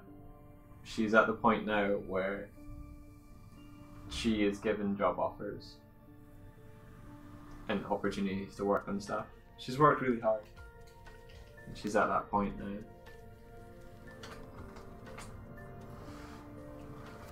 I think that's what happens when you show...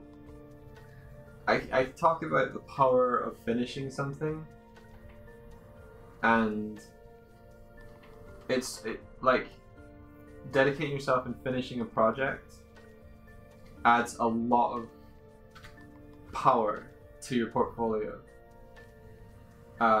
because people can they can experience a finished thing in a way. Like, say you finish an animation,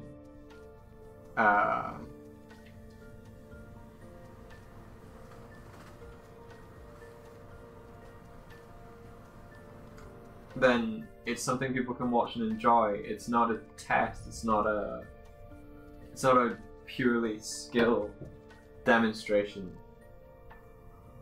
And for instance, like India working on her personal project, Girl in the Glim, has resulted in work. For me, like India did a book trade with someone at the lakes, and they happened to be looking for a colorist when they looked at the book, and that might have got me work that I didn't apply for. Like,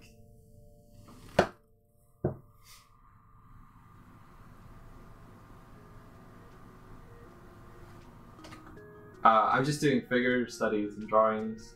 They're not bear ladies yet. Ba ba ba. Would I consider a portfolio a finished project? No, I don't think so. Like, it depends what's in the portfolio.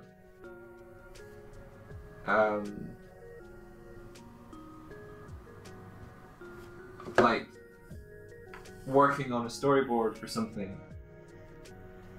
I would consider, like, if it tells the whole story, or it's the full thing of what you're working on. Like, I think what it is it's the power of story.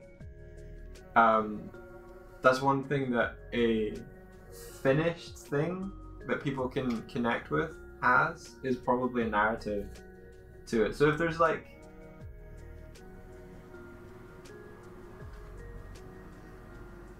if there's something that people can connect to on an emotional level, then they're going to do that. And if your work can speak to them that way, it's going to connect with them.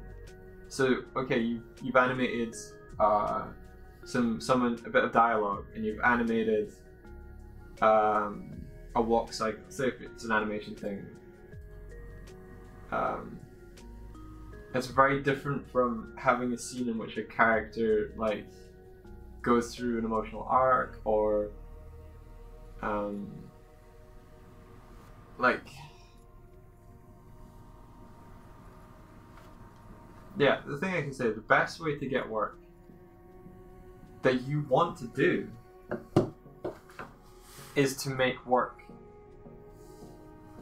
that you want to do, and finish the kind of work you want to do. Like, think about the power of, I'm working on a comic, compared to, I worked on the comic and here it is. Like, everybody's working on a comic, or everybody's working on something, but there's a smaller circle of people who have past tense done it, here it is. And those are the people that people want to employ, because they want to have things done.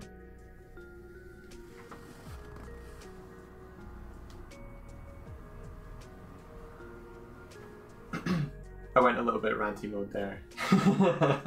sorry, Ali. Like, yeah.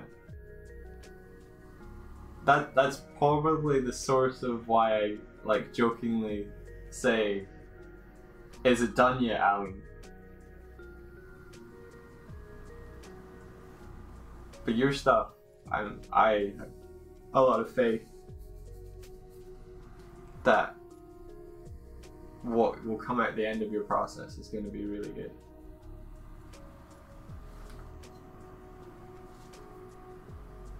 I think that's the thing that students coming out of university, like it's part of the reason why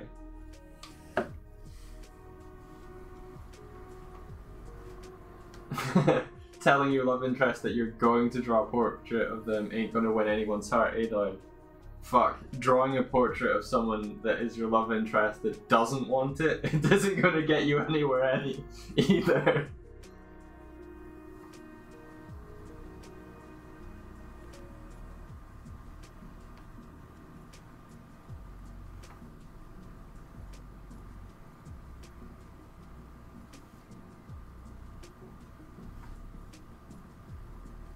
And I really struggled with finishing things for years. It's been India that has changed that for me. So I get it, you guys. But I've sort of seen firsthand what the difference is.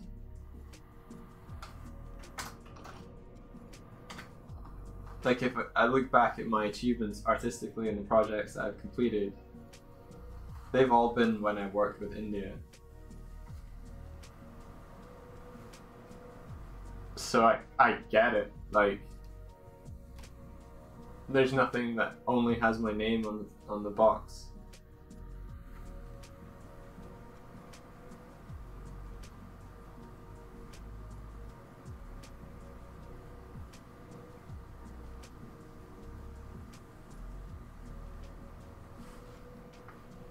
There's no secret to starting.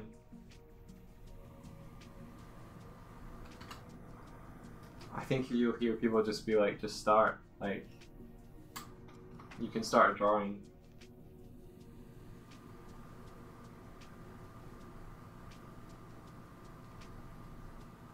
I think people almost wait for permission to start. Like, I'll do it when I'm ready. And they're waiting for someone to say, okay, you're ready now. Or some, man, this is all I got of that drawing in 5 minutes. I think I need to rotate it like that.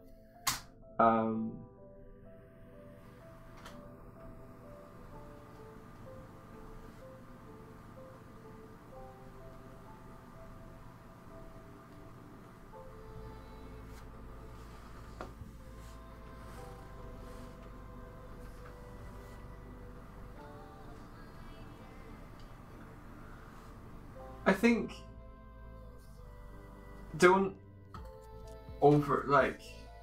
when I'm saying do something and finish it, Hardik, I also mean like your Animonthlies that you were doing where you set out a goal of the thing that you were making and you finished that. That's still finished. Like the Flash one, the Sonic one you did, and similarly Tibbs, the Yu-Gi-Oh! Animated shop. If the project itself was the animated shop that you did, that's finished. Because it's part of a whole and will be released as part of a whole as well.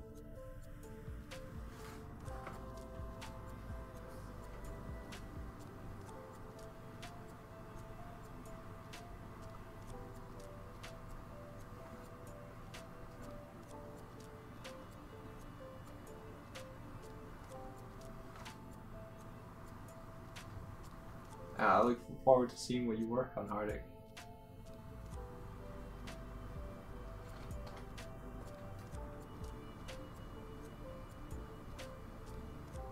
And I can thoroughly say that Tibbs is a great collaborator. Like what you guys did on the Oni project looked amazing.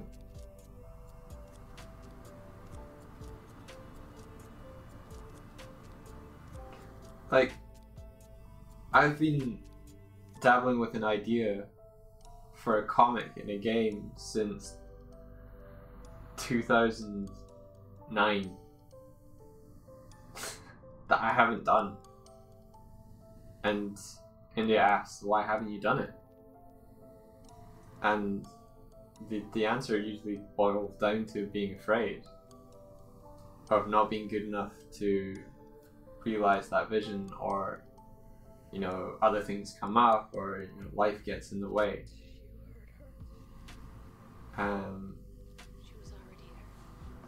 So I know what that's like.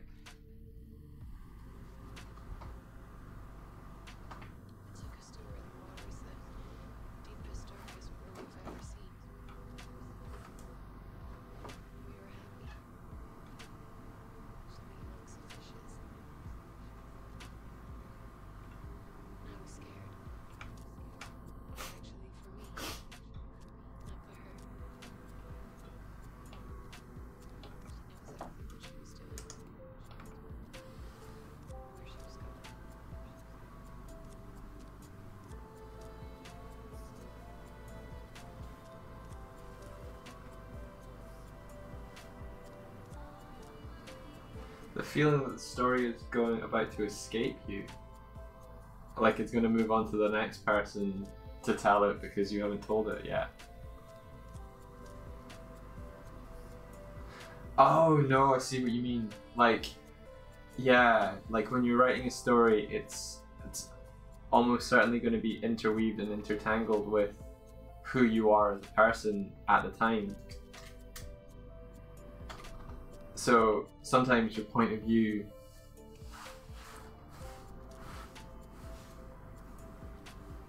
might change on it, which will change the story, which will change what that would have become. No, I'm with you.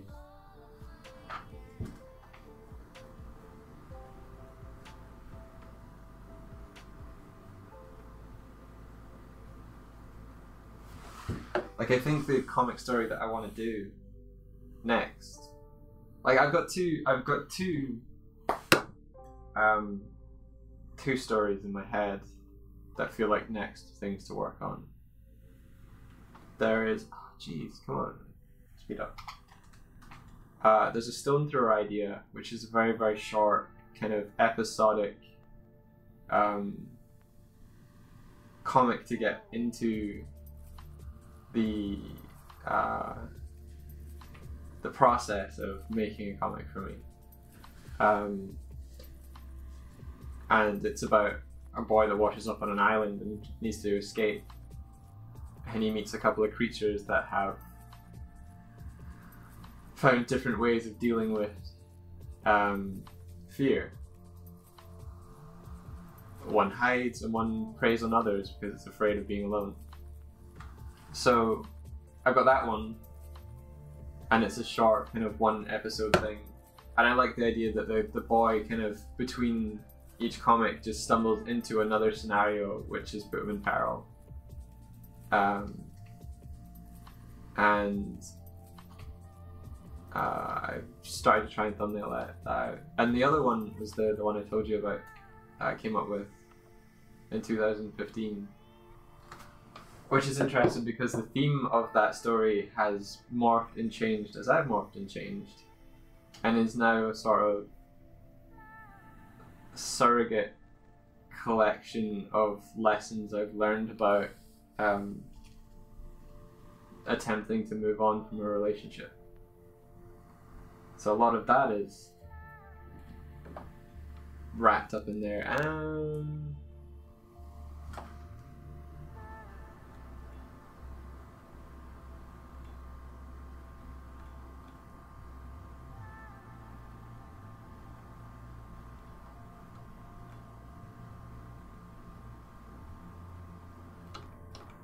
Just catching up on the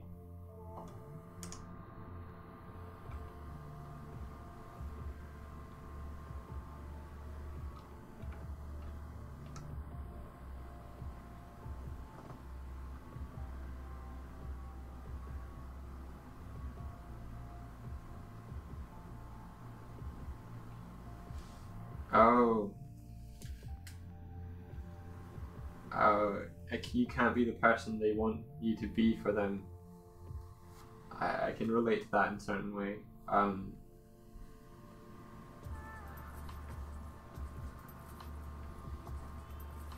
yeah, sometimes you are not like, sometimes what someone would need from you comes at the expense of who you are, and you would be able to do it, but it would be at the cost of your own happiness. And they wouldn't want to cost you your happiness, or I get it, like the frustrating thing there. That's tough, man. It's tough.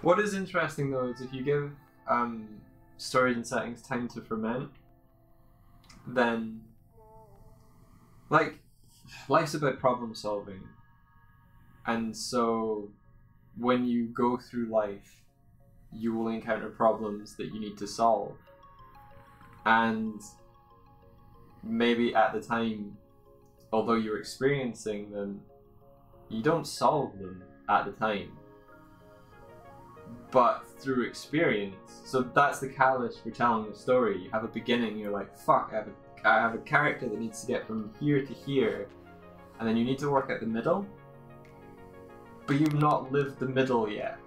You don't know what you will know.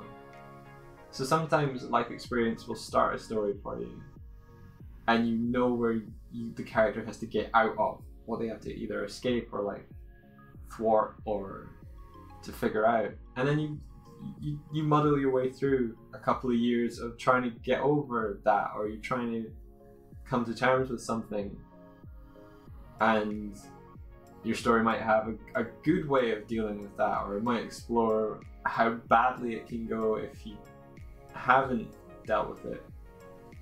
But the story gains perspective just through time and experience.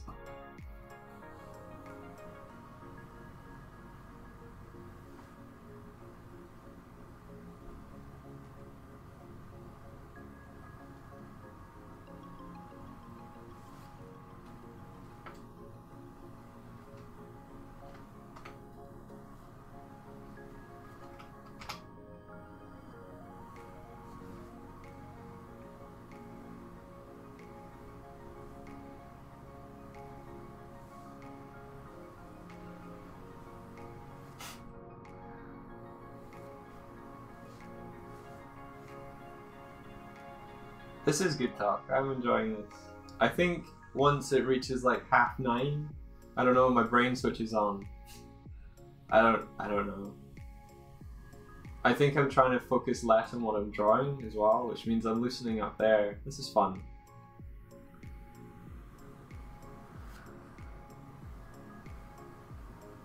So I came up with I was writing on the plane, flying over to England, because with Ryanair you have to pay to pick which seats you sit in, and for an hour-long flight, India and I, we just don't bother. We're like, you know what, we'll not see each other for an hour, it'll be fine.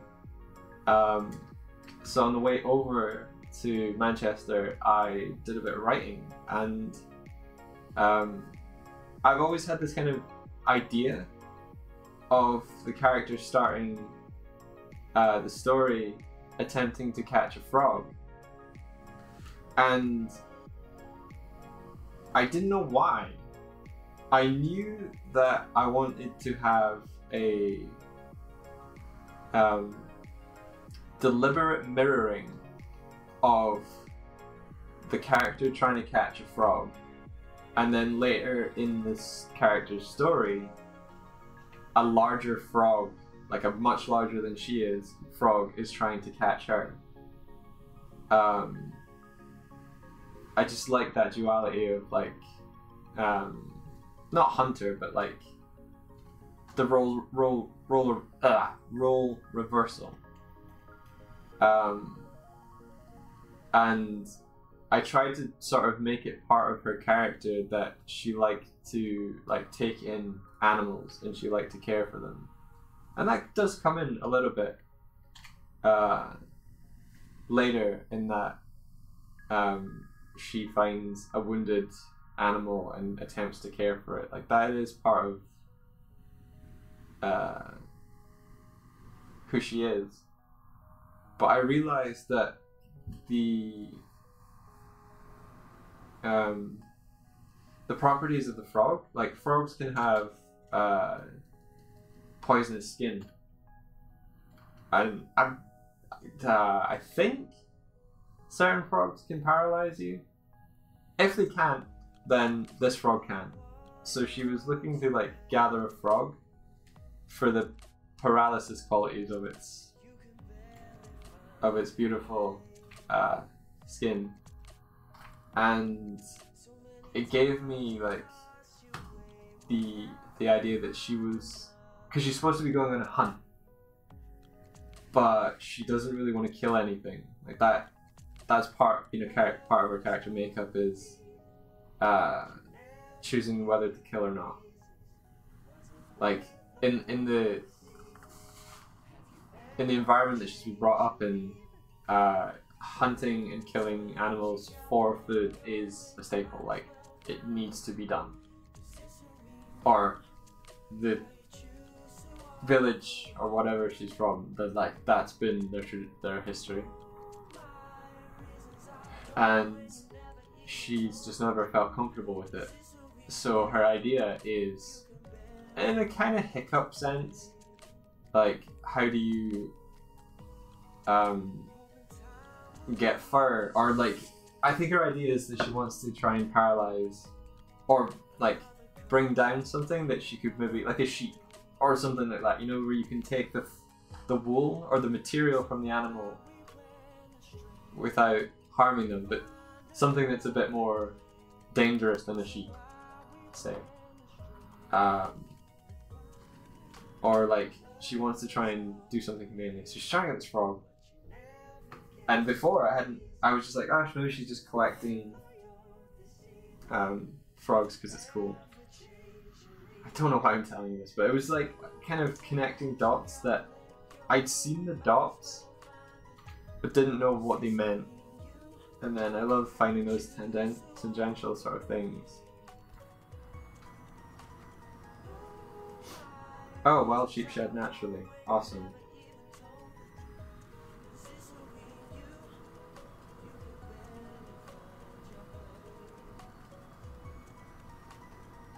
I've always had this line that her father tells her by saying, we're hunters, not gatherers. And I'm still trying to work my way towards what would provoke him to say that. Oh, we're hunters, not gatherers, kind of thing.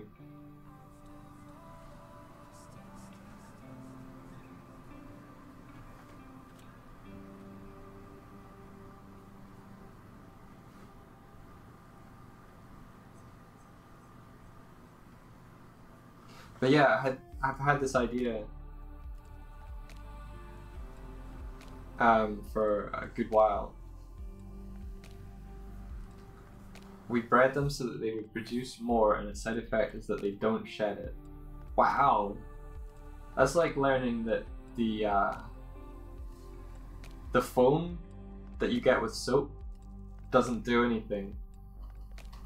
Like soap would work without the foam to cleanse us, according to Swifty. Like, I don't know where she got this information from, so I'm stating my source. But like, we as humans, through marketing, have developed products with additional features that convince the users that something acts more than it does because we get a physical response to using it.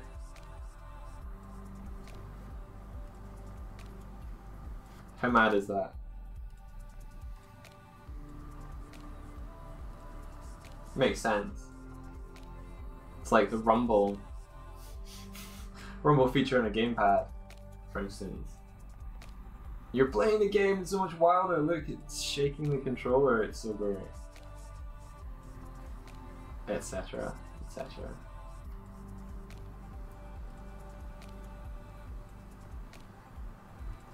But yeah, so I'm between working on what would be a more longer form story and the short story with the stone thrower and the little cute raccoon and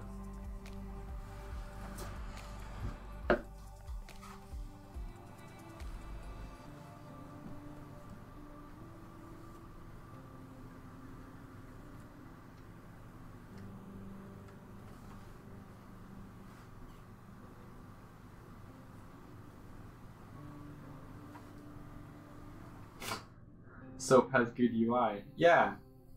Or it has a tailored UI that I have to say, bars of soap, I have never been a fan of bars of soap. I think I might actually react badly to soap.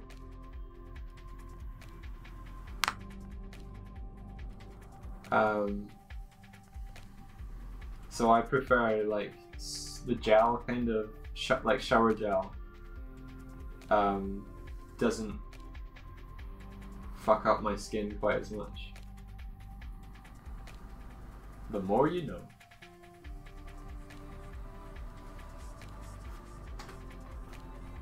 The dermatological information about Doig and just Doig because he's the only one talking.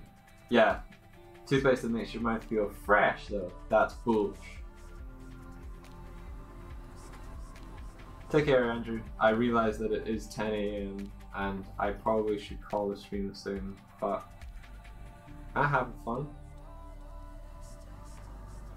I might do a bear drawing just to round out the stream.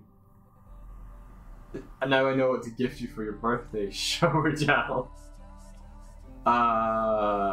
Sure.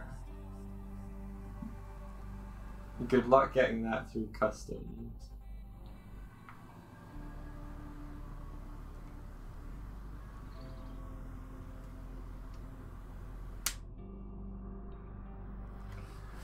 What do you think would be more interesting? A traditional chronological beginning where you see the characters progress, or a story where the story is a bit in the beginning of the middle, with like Easter eggs?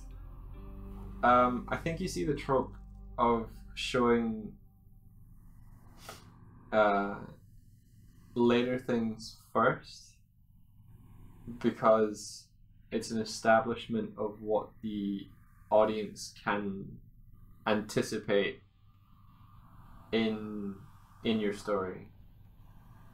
But I think stories that do it well are like examples like Indiana Jones, where they start with him being in a tomb and it's not a chronological chain shift, but like obviously he had to plan and prepare for that tomb, but we just skip to him doing it.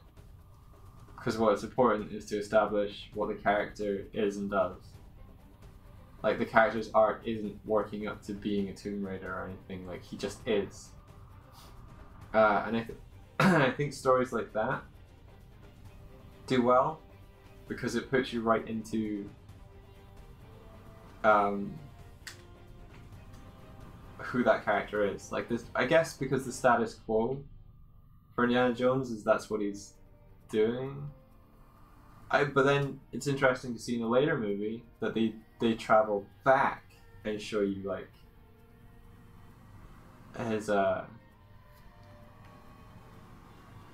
his experiences as a kid.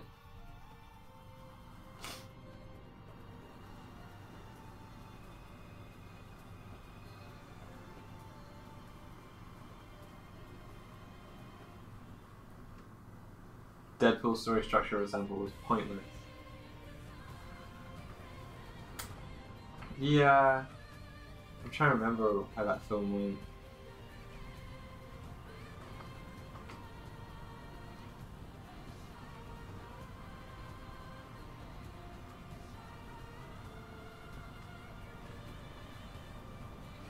I think the reason stories that don't deal with time travel or whatever. They offer a fresh perspective on events that have already occurred. So, say a character is doing something and they're motivated by something, you can experience their actions without the knowledge of why they're doing it, and it will potentially be set up in a way that you feel a certain way about the events. And then flashbacks give you additional context which changes your understanding of the events. That maybe it's used to garner sympathy, or like, oh, why is he killing all of these people? Oh, it's because they did this to him as a child. That sort of thing.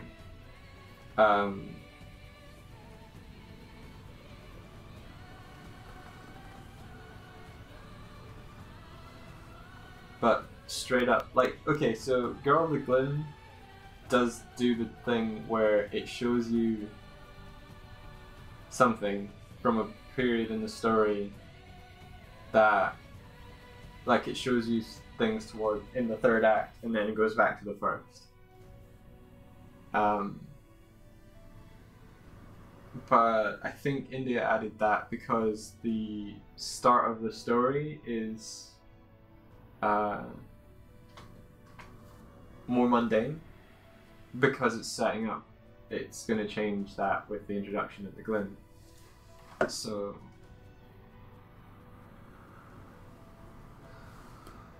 it's used for that effect. Brian McDonald calls it establishing outer boundaries. And I think that's what that was to do with.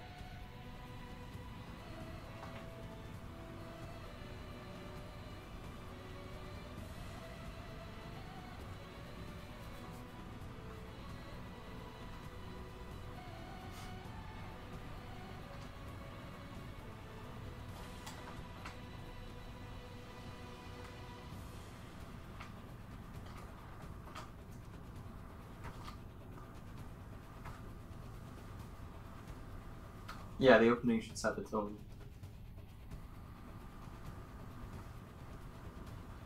I think being aware of and thinking about what the jumping in point for the audience is good. Like, the beginning of someone's plot doesn't need to be the beginning of the story.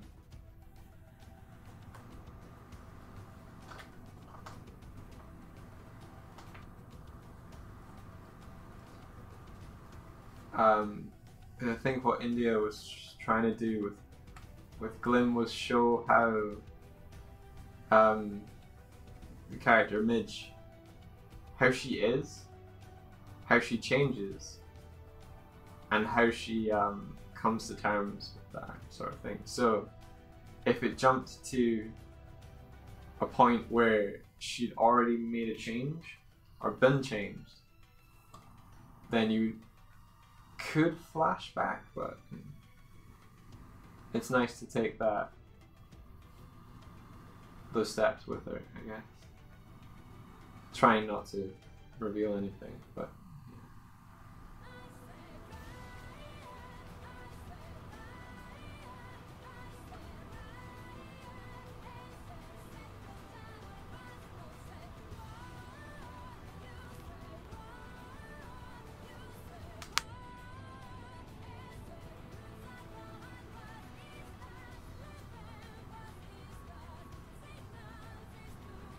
yeah, see what Tibbs is saying. If India hadn't started with that, there'd be a crazy shift tone. A tone shift.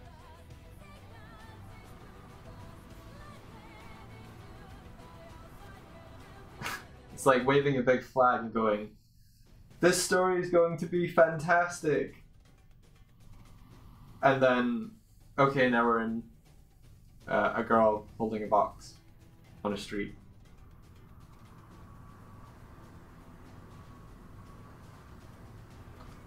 Okay, I'm gonna stop doing... Yeah, so okay. Hey, JP, how's it going?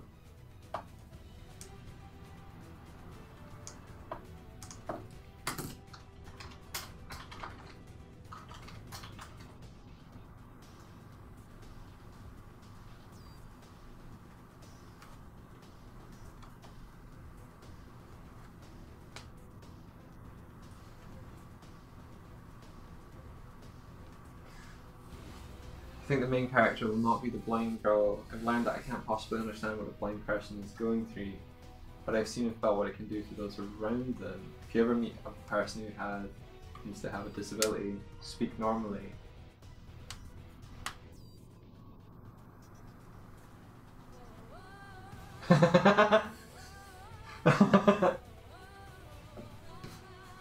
In conclusion, start every story with a dream sequence. Make sure at least 2 characters talk in nothing but riddles and foreshadowing, and the character comes second to exposition.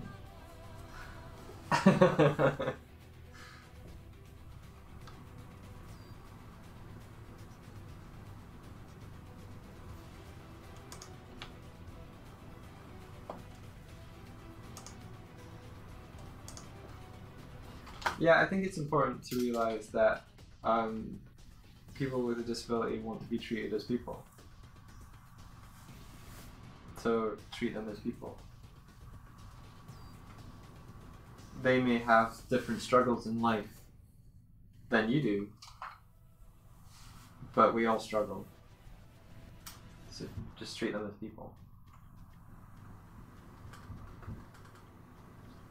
I think it can be difficult to interact with someone that has like learning difficulties, but that's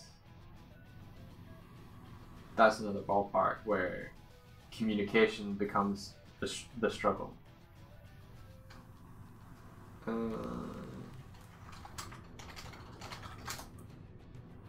I remember my dad and my stepmom, they are childminders, or like my dad helps out my stepmom, and there was a kid they were looking after, and before we met him, my dad had said that, like, you know, he might have like I think he was somewhere on the Asperger's and like spectrum sort of thing.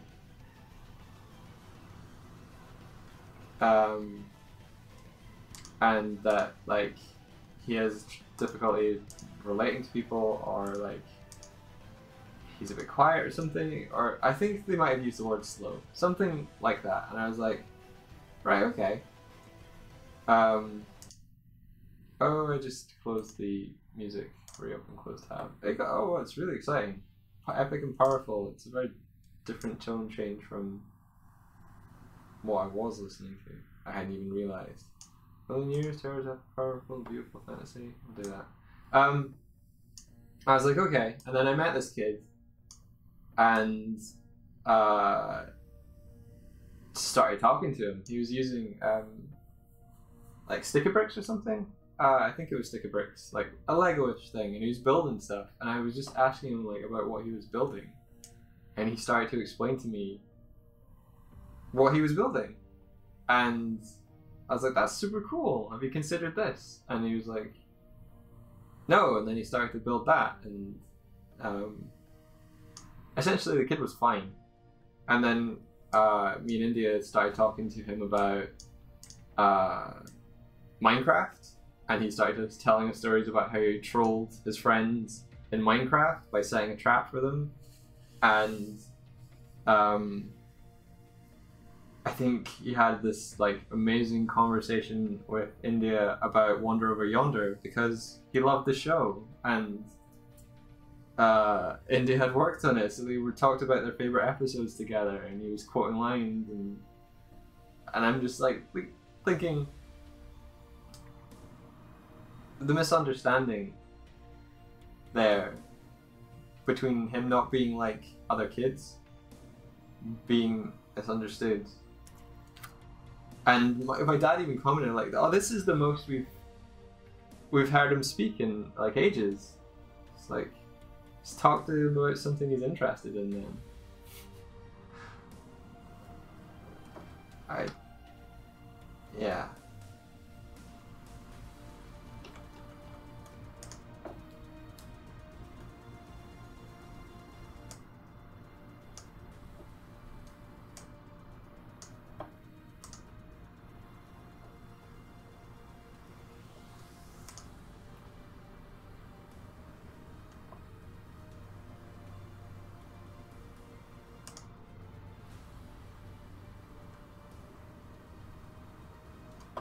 Just finding a reference at the moment. One sec.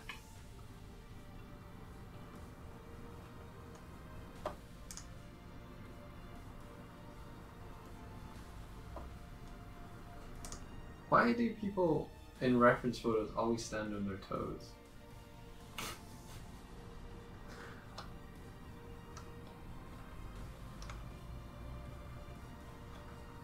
Extension of the calves and all that.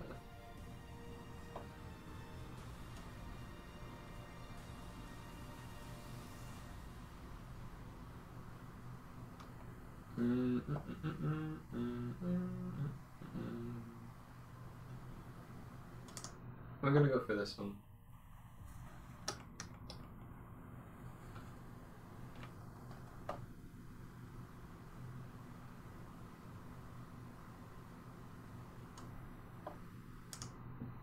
You like that story a lot.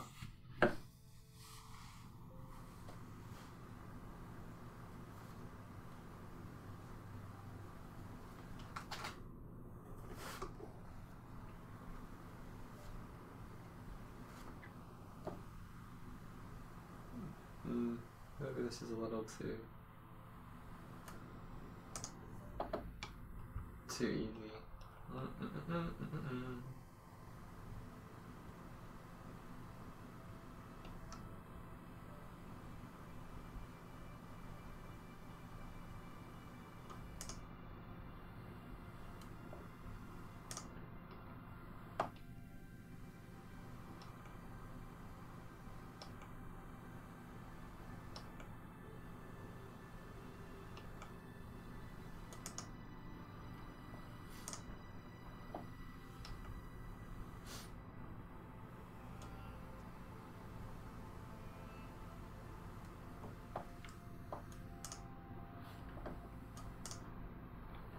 How is I realized that you asked like how's it going,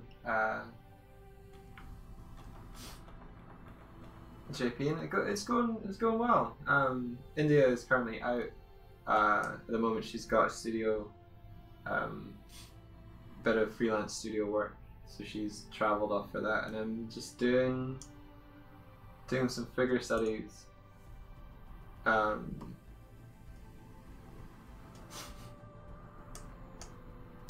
And I'm just trying to find a reference that I can use for the next bare naked lady drawing, because I have to find the right balance between figurative challenge and this one I'll do. This one's a cool one. And something that's not too provocative, because I want to keep it classy.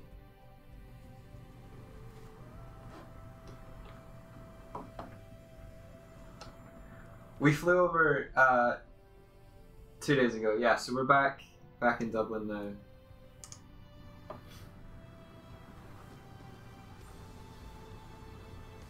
And I got an email yesterday evening that I need to reply to, but it seems promising.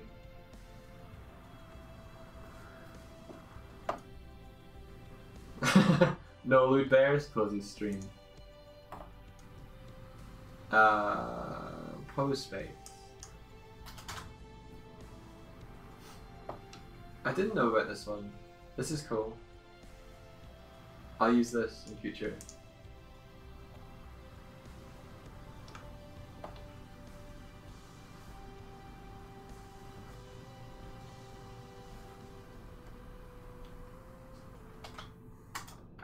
I don't think I'm really doing anatomical studies because I'm still keeping it pretty surface. Yes, this would be an email that you would be aware of potentially. Yes, JP.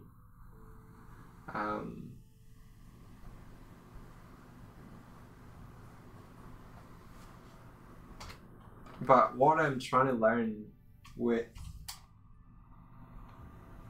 the bare naked lady drawings is how to create a drawing that has appeal. Like find the gesture and rhythm in the figure drawing that it goes beyond like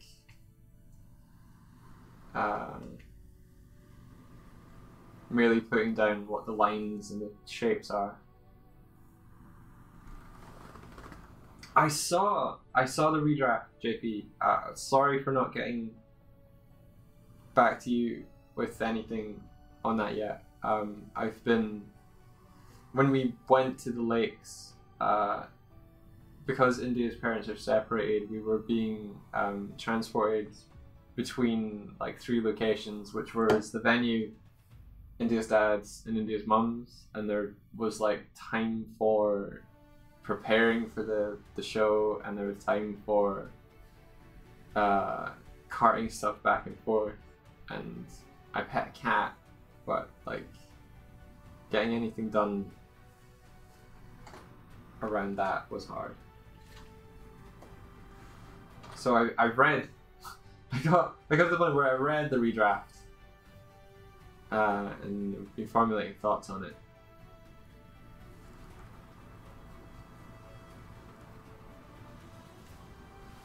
Oh ho ho ho, Tibbs.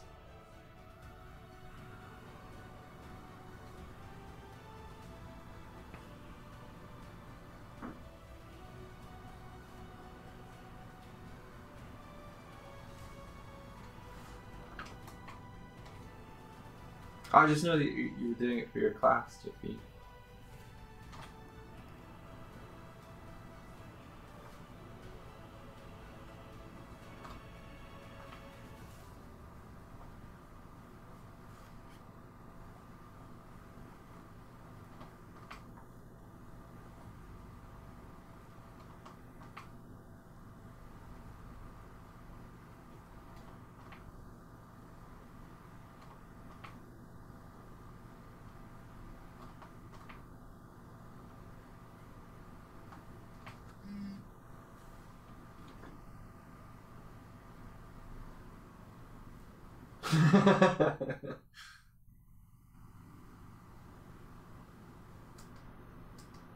I got it.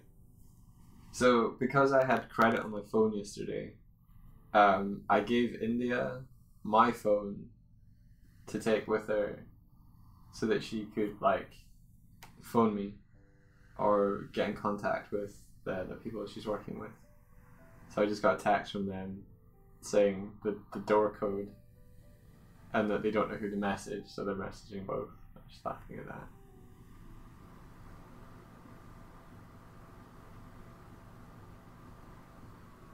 Okay, cool. Cool, JP, cool.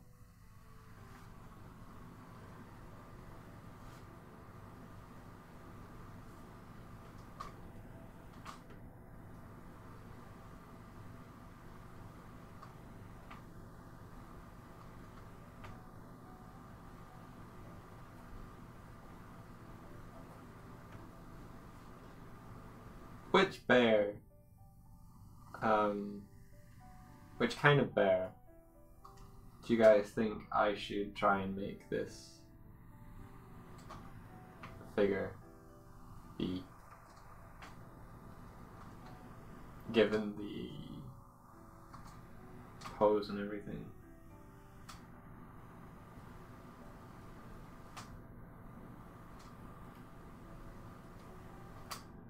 I think it's probably going to be like looking that way.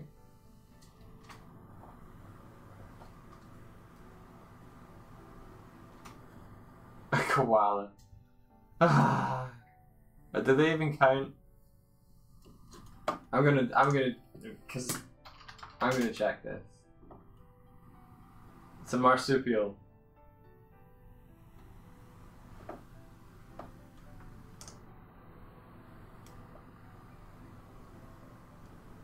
It's not a fucking bear.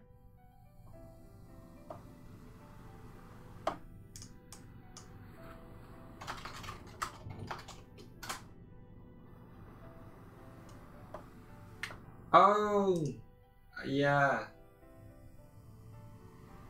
I like Japanese bears.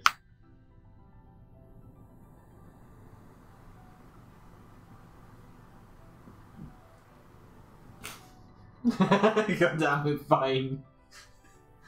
I love that the options for Japanese bear that I get are this one and fucking this one.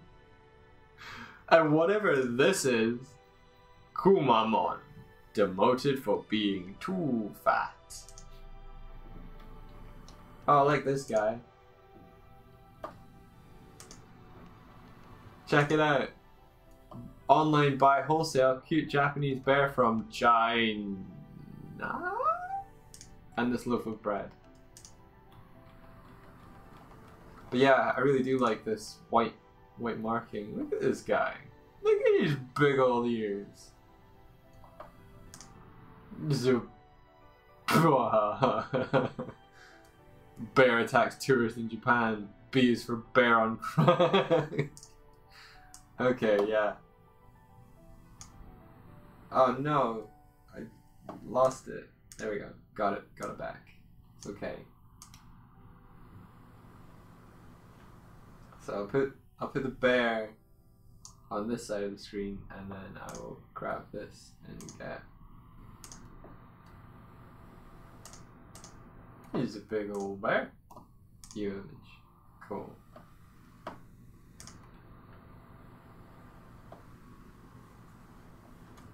What I could do is like add a birthmark, or maybe like freckles or something. I don't know.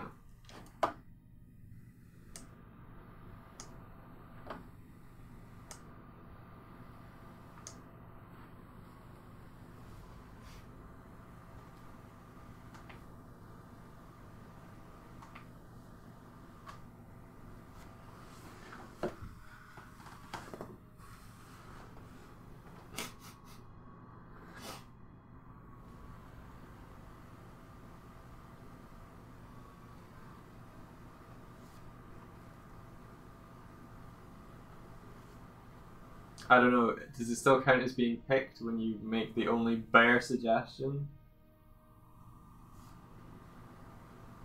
It does. I like Japanese bears, so I probably would have picked this one even if I'd got more suggestions. I probably did get more suggestions and you're all going to shout at me. No, I didn't. Cool, I got koala.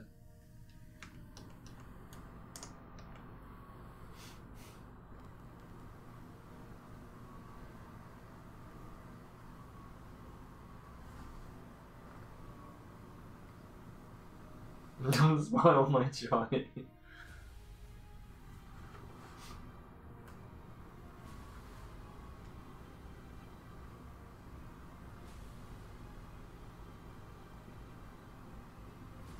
I like saying to India that she's my favorite girlfriend. Like present tense. I don't know why I had to clarify that, but it's like part of the joke is like she is my only girlfriend. And therefore my favorite.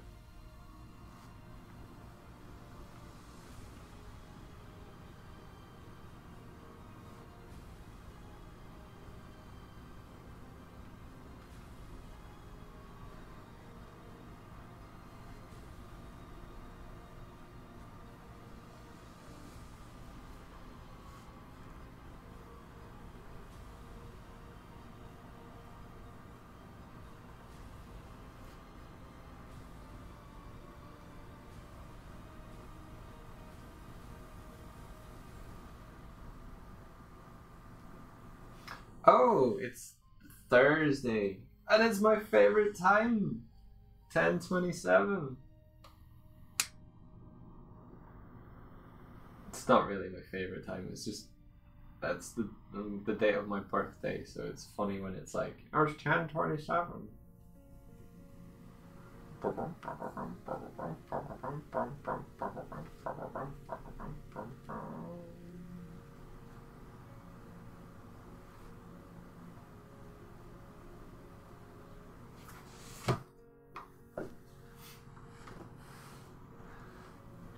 Maybe I can do a roaring bear. I've not done a roaring bear yet. They've all been pretty kind of like...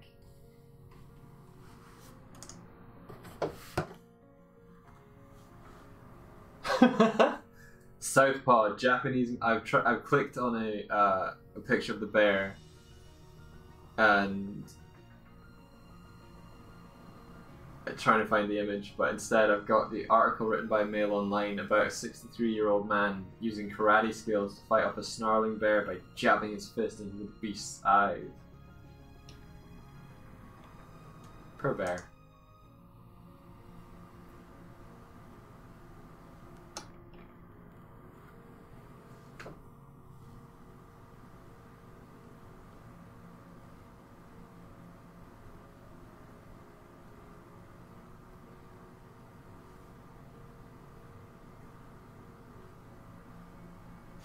I think I might not go for open mouth.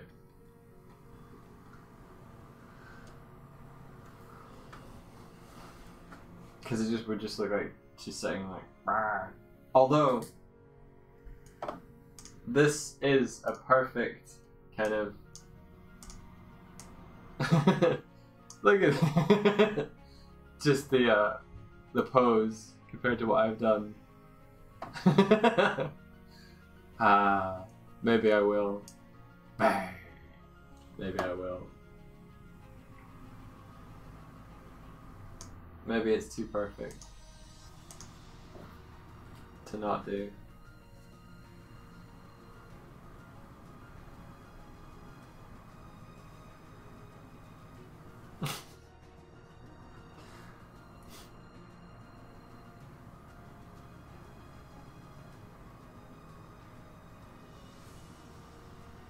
I'm really surprised by the size of this particular bear's ears. They are awesome. I'm learning so much about bears, guys.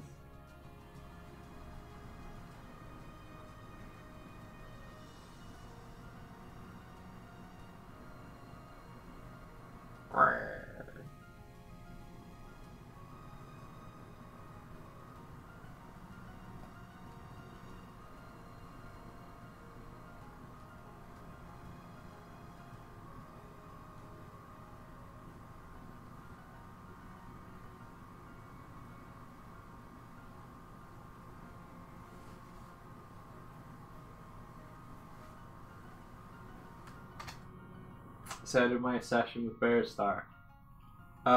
So and then I made the Frostblight comic in 2000. I think it was the end of 2013, and it featured a fox spirit and a bear spirit, and it's been kind of. I think we figured out that she was more.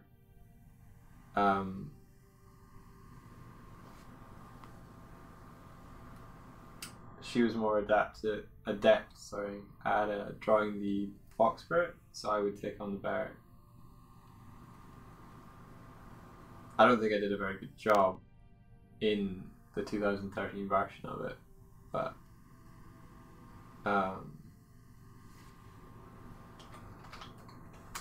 that is back when I first started drawing bears. And Michael's actually the inspiration for the Jungle Book. Nice. Because I started repainting Frostblight this year, it made a resurgence. I hadn't actually painted bears really between those 2 dates.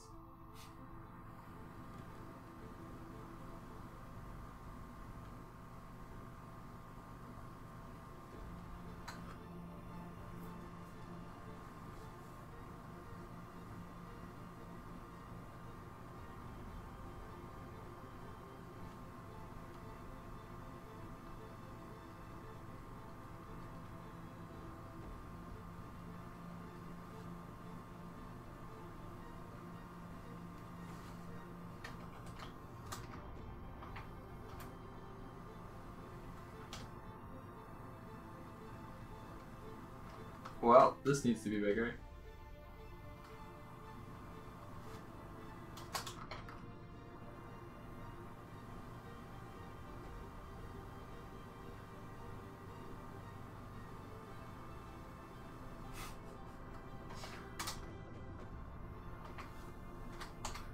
Yeah, the bear thing only really sorry this year. I am a big fan of the I'm a Bear Twitter, if that helps. I discovered that back in 2013. I say I'm a big fan. I don't read it all that often, but when I remember it, I do. India suggested that I do... Oh, give me the colour back. India suggests that I do some bear skull studies to learn about the head shape of a bear. I agree. So I want to do that soon. So I might end up doing like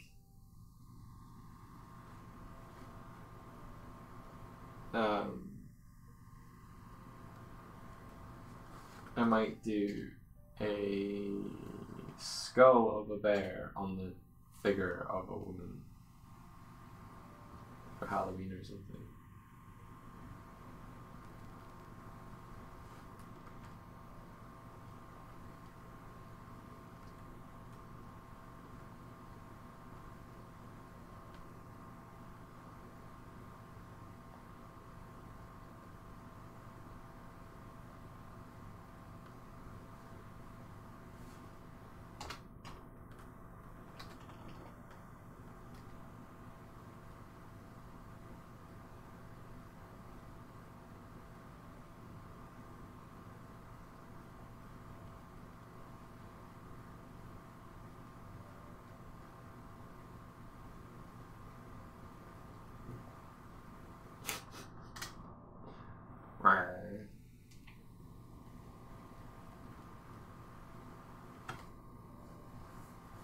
I think part of the appeal for bears for me is they feel like they are big cats.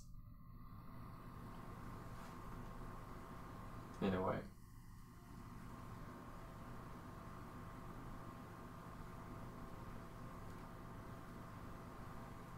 They're not at all, but because big cats do exist, but it's kind of the brain space that they occupy in my head.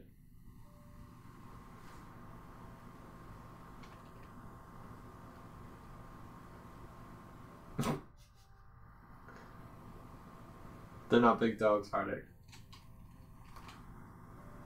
Nope.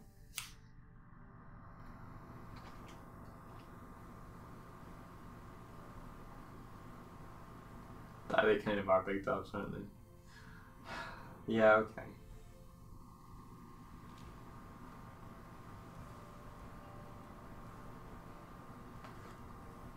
I wonder if... Do you reckon bears and dogs share a common ancestor?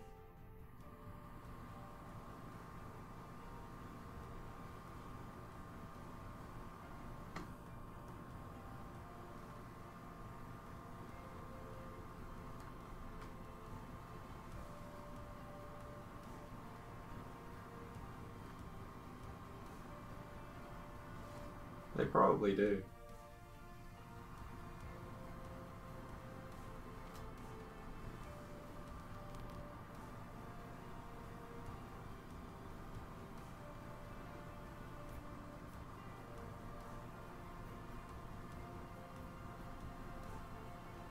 Bears and dogs are the same family if you go back enough. That's cool. But cats are another family. Okay.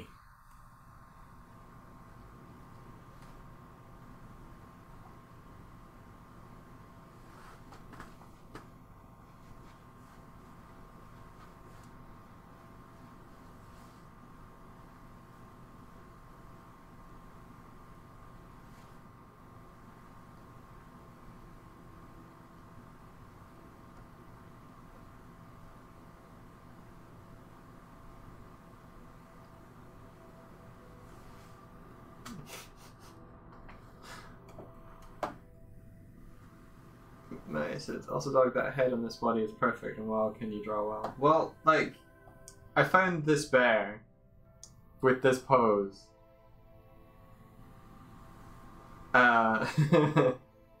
And I think I might have made the muzzle too wide, so I'm going to fix that. But like, the bear is just in with the back and the arms is just bang.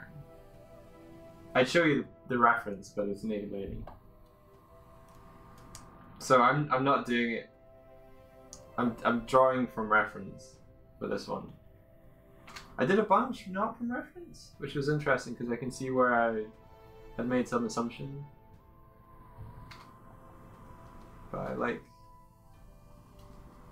this. I've been thinking about what these drawings would do for the Doig and Swift brand.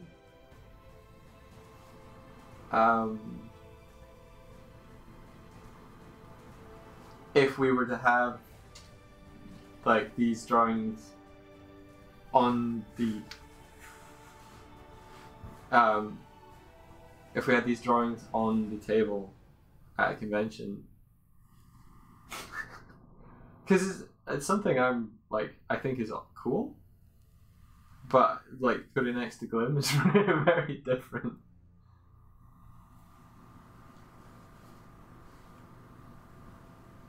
27th Odyssey, much excited. What is Odyssey? And I'm hyped for the 27th because I'm gonna go pet now.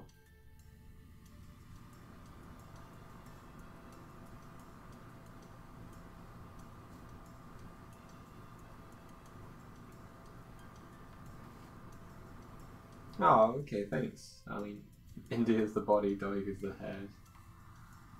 Lol.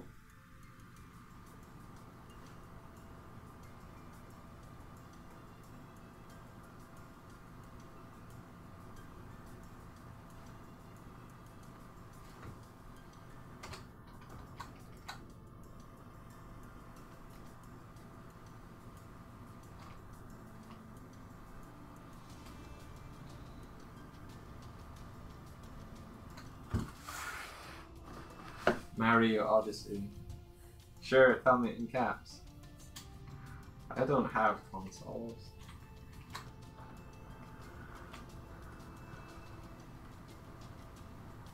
Is that really coming out?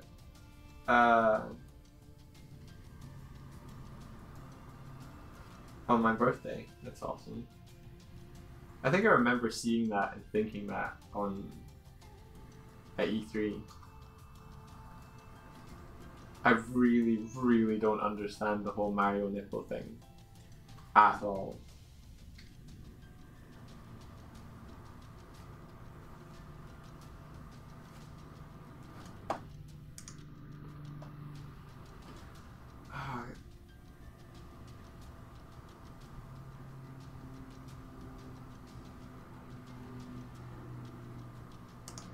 I wish that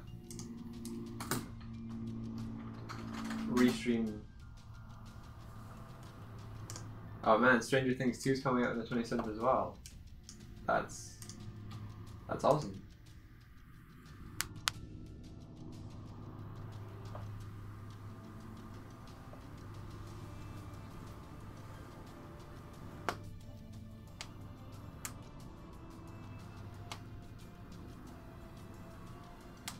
Oh wow, so Mycids was the ancestor of basically all canines, including cats, bears, dogs, skunks, mongooses, hyenas, and all other felids and canids. Oh wow, huh. Cool.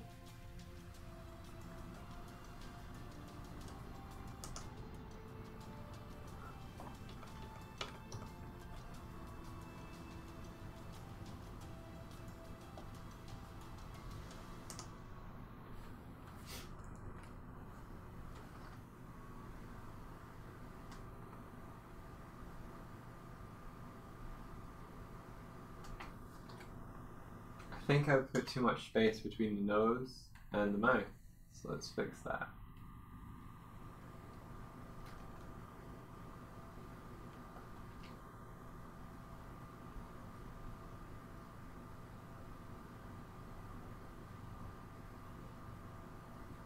And the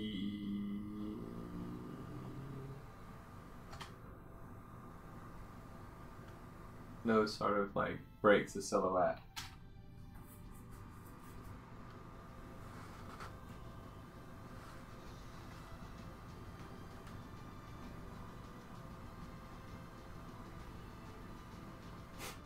Get smashed. I like the animation that Kevin's been doing that's related to Odyssey. I think it certainly has the kind of what was it? Possession thing that seems to be going on in Odyssey as part of its narrative.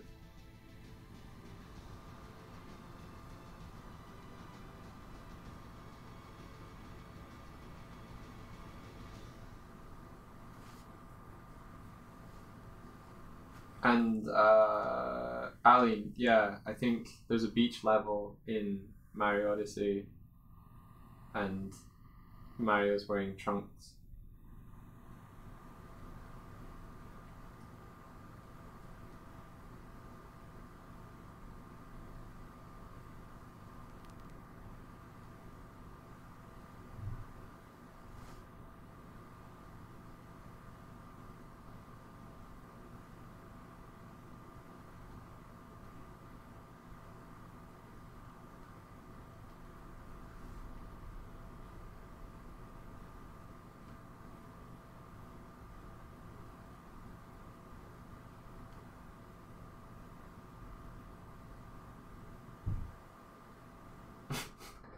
Have you ever considered drawing a regular woman but replacing solely her face with an open bear mouth?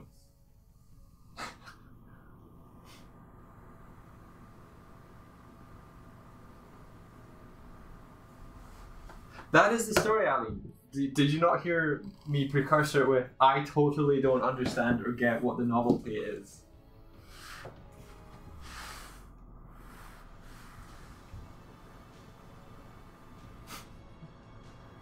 People have been reacting to the fact that he shows his nipples.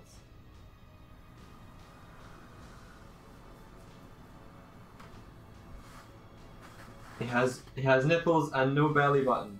Mario can slay Macbeth. What?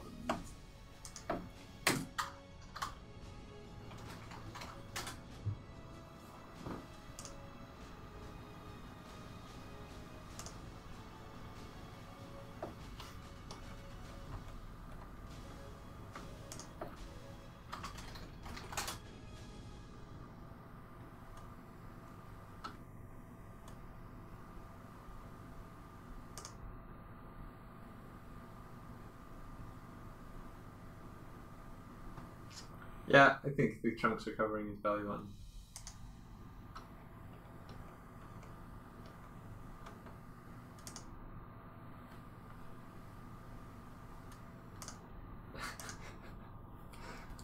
Oh, internet.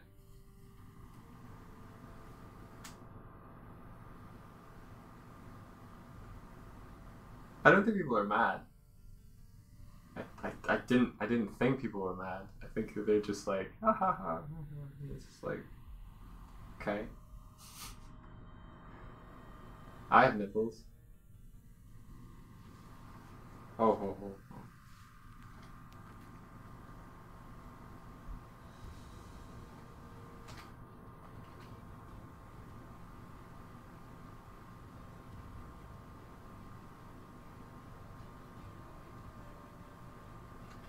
People are aghast because Mario isn't traditionally seen topless, and it's just the thought of someone having to make Mario topless and decide whether or not he should have nipples.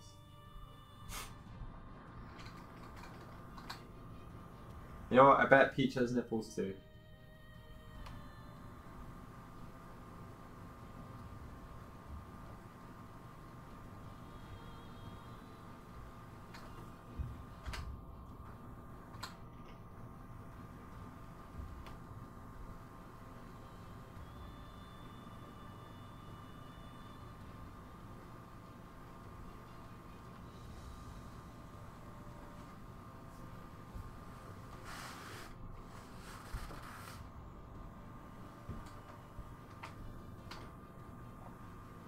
And I don't know anything about the Grim Troop Fuzzy, so I don't know what to talk about. I'm raising my hand.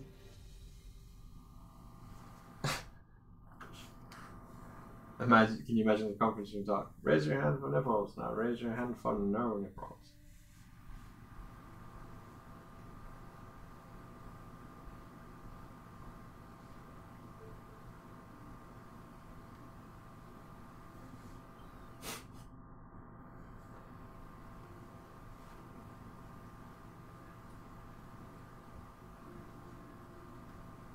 That's the thing, Hardy. Peach nipples aren't pornographic by default, but they're probably featured in what you described. Oh, internet. We say that, we're like, oh, internet, but the internet is... I know that the Grim Troop is a Hollow Knight contact pack, I just don't... yeah.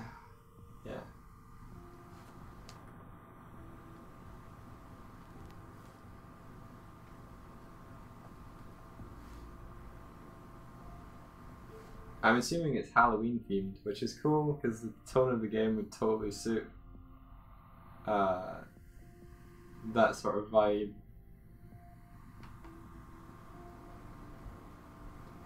I'm looking forward to finishing playing Hollow Knight since it's been about 6 months now.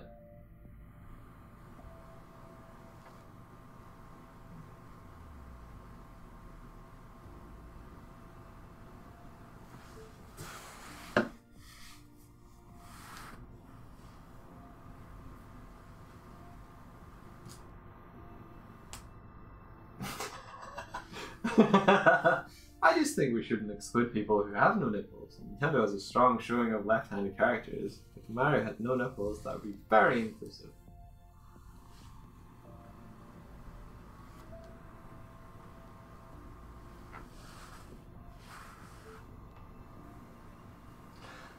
You know what I don't get, right?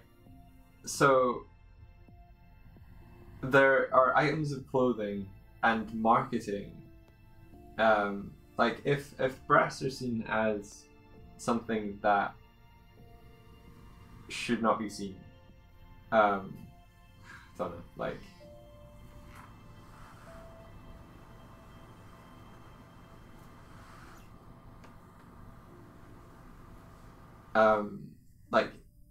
in marketing or promotional material or whatever, it's like, oh, you can show everything but the nipple, and it's like,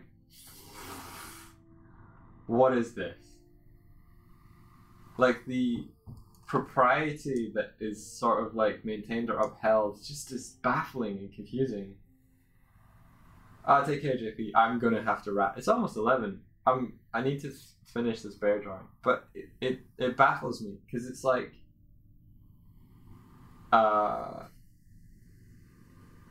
if a woman were to walk around an office, right, and be wearing a bra and walk around, people would probably react to this with some sense of it would be odd. But put the same woman in a bikini, or like a swimwear bikini, and put her in any other public place, and it would be fine?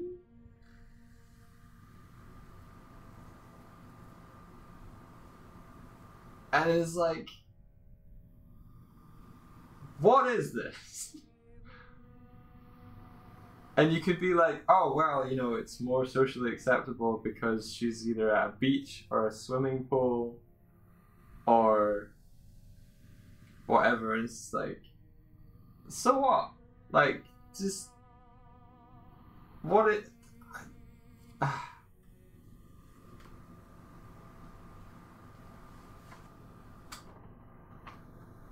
I'm speaking from someone who goes to a life drawing and someone is like just naked, and that's socially acceptable because it's for artistic purposes. It's like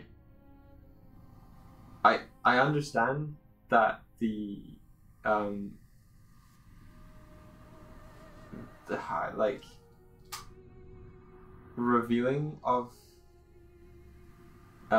nudity can be arousing, but it's like, you know what? No, I probably do understand. Like, sex sells, blah blah blah. But the social conventions of what feels appropriate and inappropriate are baffling.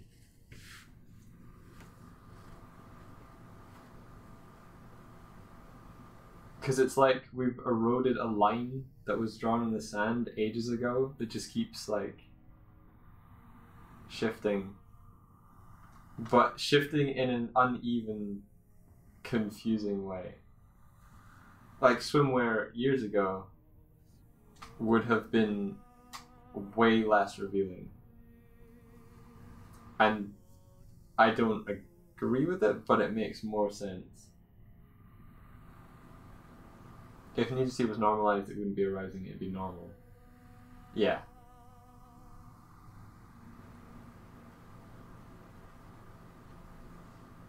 I think essentially I've been normalized to nudity because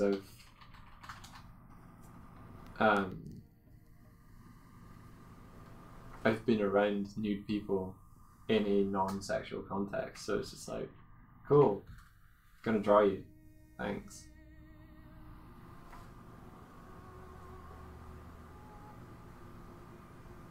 But you've got a strip bar where people are paid to take off clothes for other people, and you've got a life drawing class where people are paid to take off clothes for other people.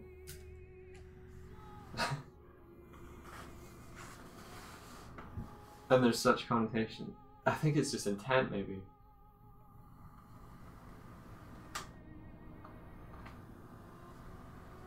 I have this stream, but it's okay because I'm drawing a female figure for artistic and educational purposes. I've always wondered why girls can't wear swim. I think there are swim shorts. I've seen bathing costumes and like swimming costumes. Costume. We must wear a costume to swim. Where there's shorts involved. Like India, much prefers swim shorts. So she will wear like a swimming kind of costume and then shorts over the top. It's adorable.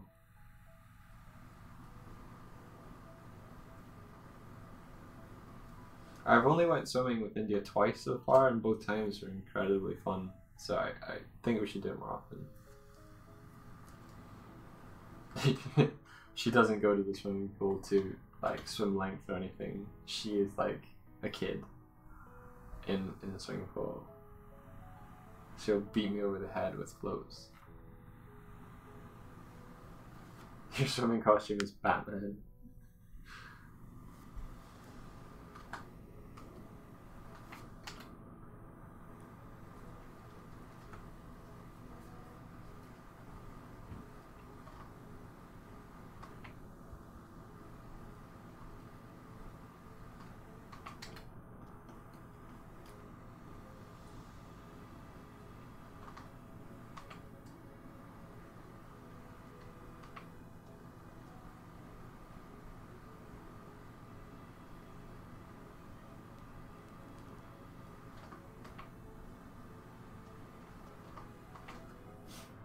Also, welcome to the chat. Okay.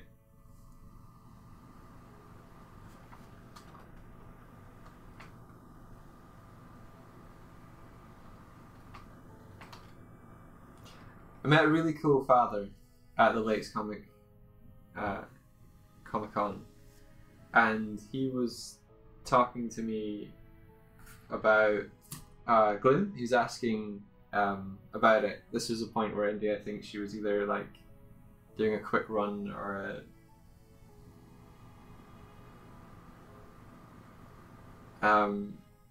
yeah, sorry. He was talking to me about Glim and asking what it was about, because he has 2 daughters. And I was talking like about the book, and he said he was finding it difficult to not finding it difficult, but he wanted to find stuff for his daughters that showed, you know,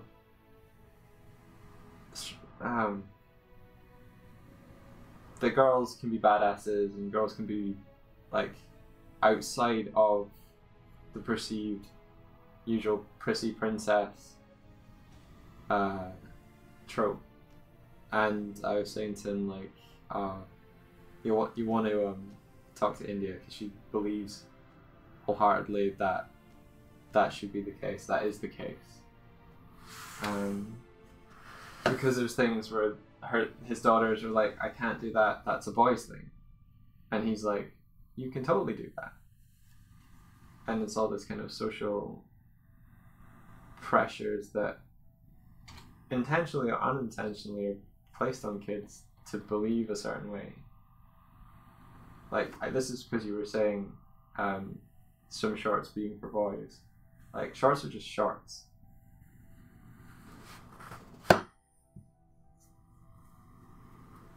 Looking for comics with normal girls, yeah. And Glim has those. I hope. Like,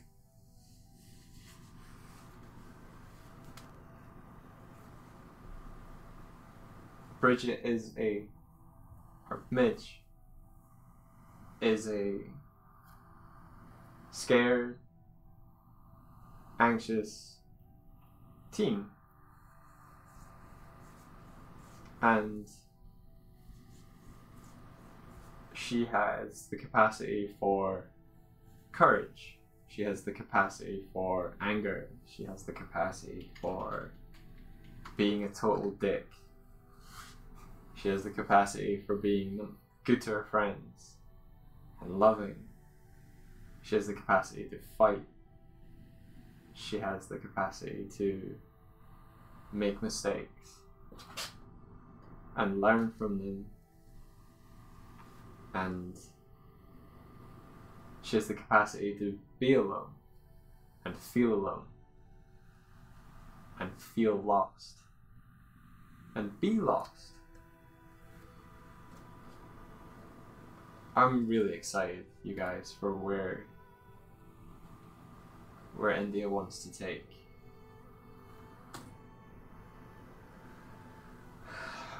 Glenn next.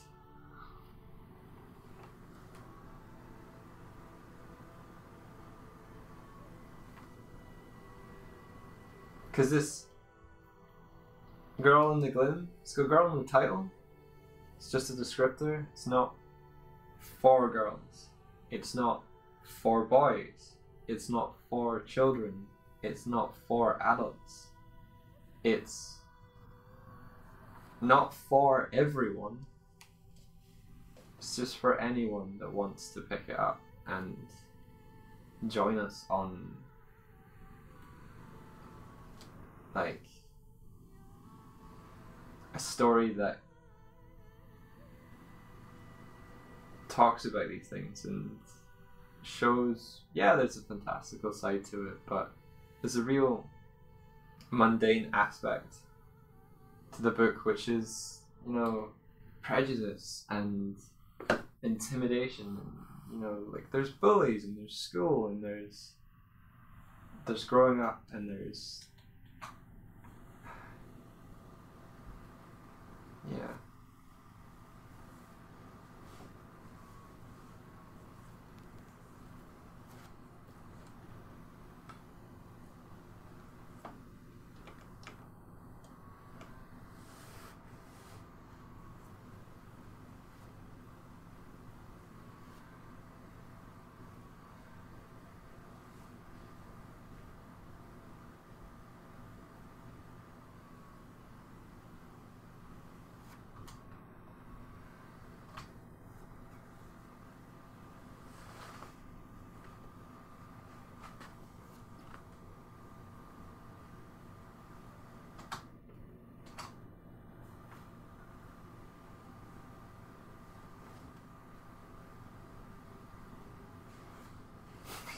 I'm sorry for those of you that will read it, and the nature of it. It's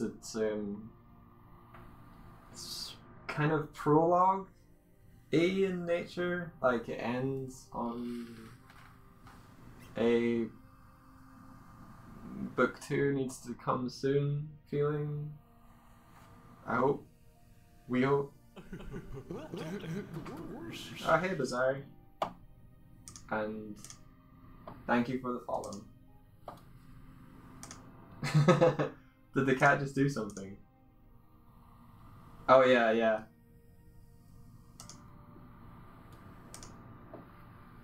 I think the cat will welcome new people.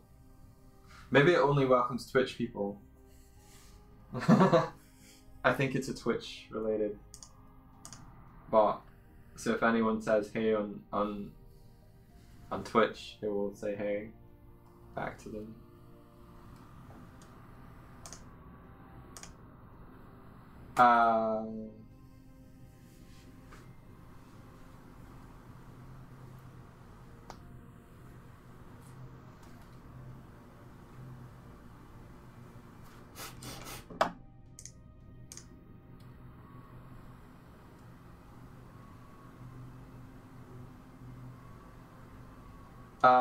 So Bizarre, I've got a series of drawings and paintings that I want to do called Bare Naked Ladies, which feature like women with bare heads.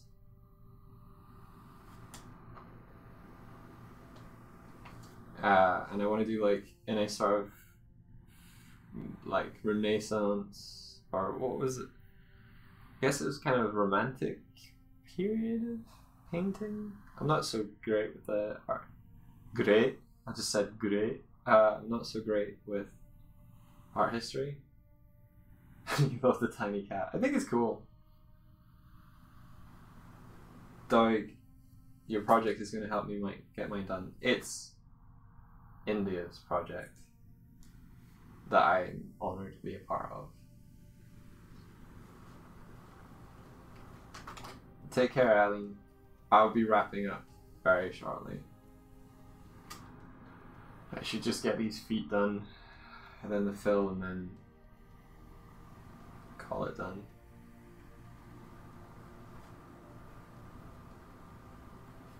But yeah, if you were to like take some of the qualities and characternesses of India and broke it into 3 parts, it's like 3 of the main characters from Gloom,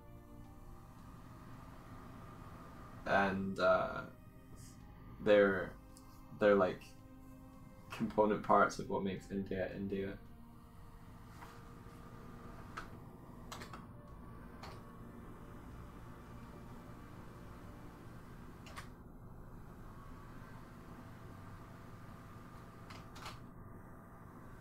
But yeah, I think it's important to tell stories.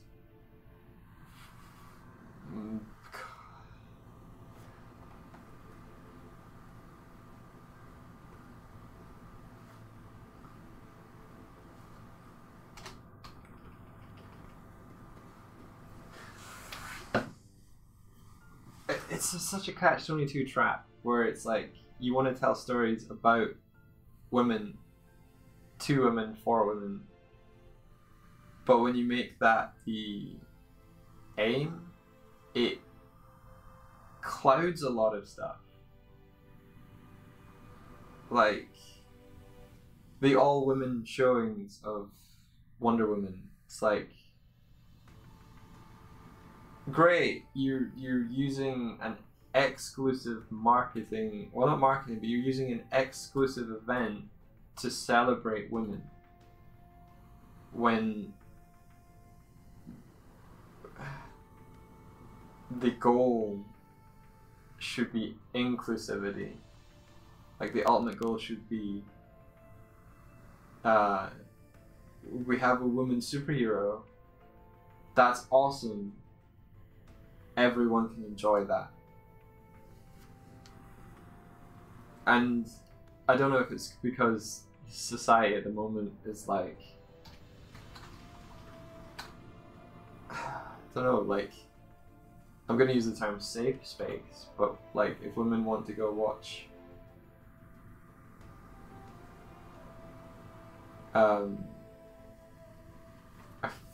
a superhero film without being surrounded by men, that like, sure.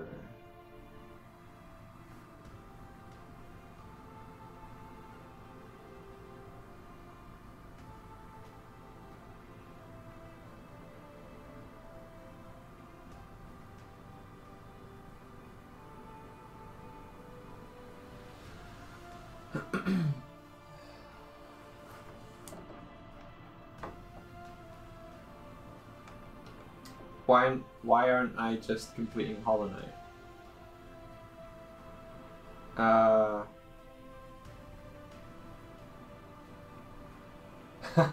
There was a Kickstarter, so okay, I'll answer the Hollow Knight one. Do you mean why aren't we just completing the main quest of Hollow Knight? And ending the series? Because there was content in the game I wanted to play. Unless you mean why am I putting why are we doing all the other content first? Or like, is your question why haven't we just played through to the end of it and done it already? Or is it why are we structuring the kind of tail end of the Let's Play to be like going and finding the things we missed? Because one would be like we haven't had an extended period of time to play it, to complete it. Or the other is like we didn't want to miss.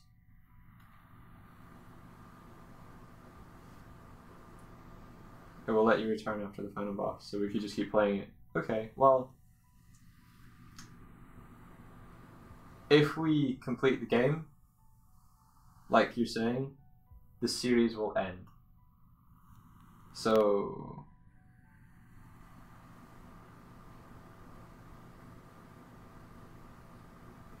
if you want to see us play the final boss, then sure, you can do that. But I figured finding all the stuff and doing all the stuff would help us better prepare for fighting that final boss.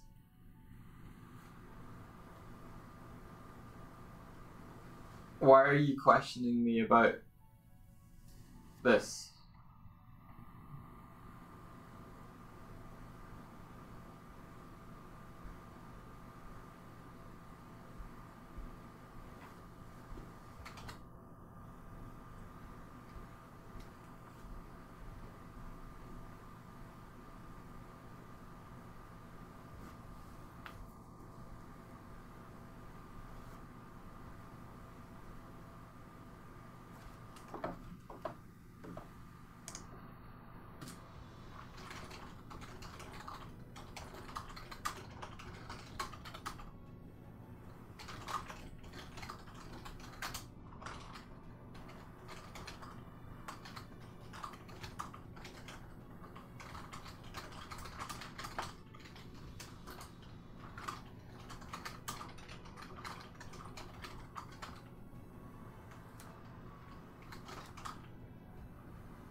No, I'm literally telling you, Fuzzy, that we're kind of trying to wrap up things and then fight the final boss.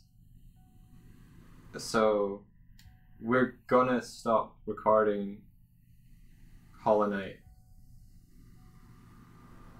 Yeah, as Tibbs is saying, the interest might drop off after that point because otherwise it's just trailing on indefinitely. Like, our aim isn't to 100% the game. Our aim isn't to fulfill a checklist. Our aim is not to do everything. Our aim is to explore the game, have fun while doing it, and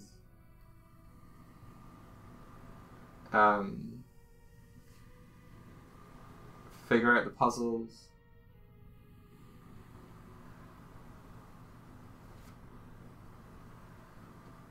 and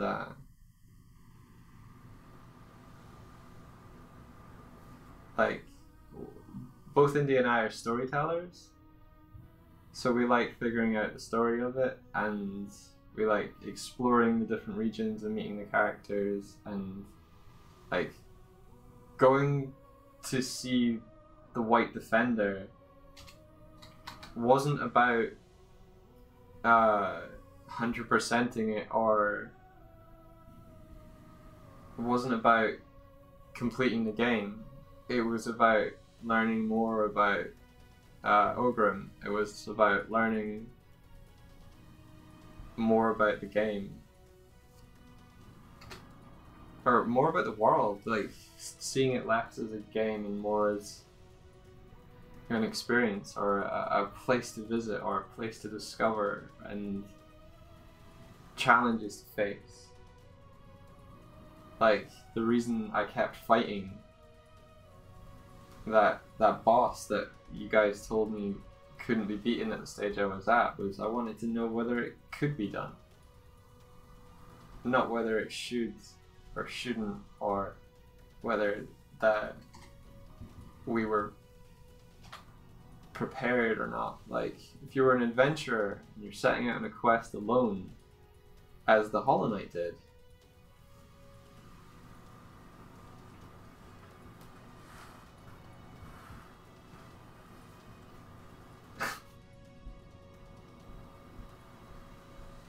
if that okay to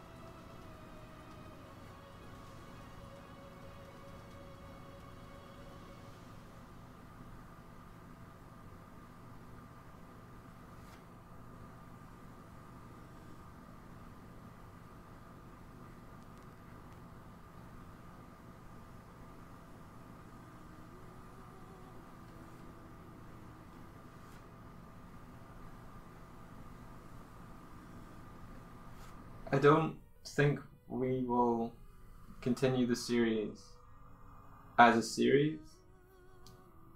Up until Hornet DLC is released. I think we will get and play the Hornet, and we might do an episode of us playing as a Hornet, but there's other games that we have been holding off playing. I think what you have to understand, or not what you have to understand, but for the context of this, the only game that Indian and I have been playing since April, aside from when I like steal like a half hour or two on Rocket League, is Hollow Knight. We haven't played Dream Daddy. We want to play that. We haven't played Sonic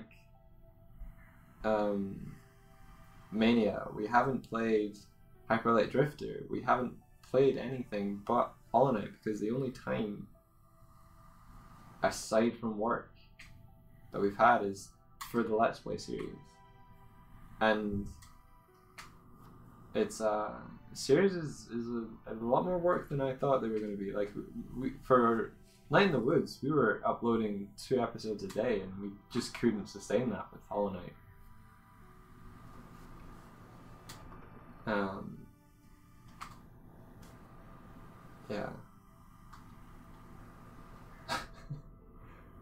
I'm really looking forward to playing as Hornet. Like, her moveset from fighting her is awesome.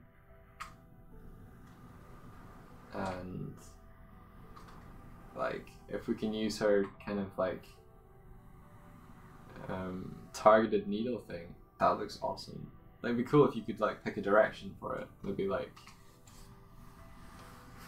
what, left, right, and then up, and maybe 45 degrees might be good, like an angle. Don't know whether they'll do that, but like, we haven't played any of the mods for Hollow Knight. We haven't done anything.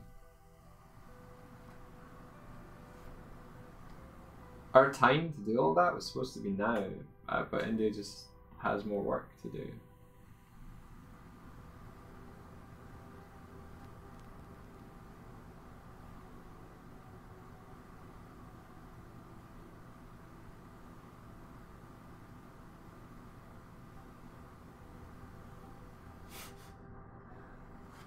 That doesn't really sound like a lot of fun. Well,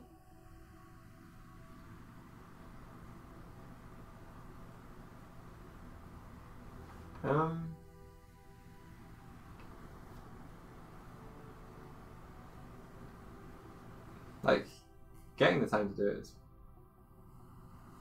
Yeah. There was something that, I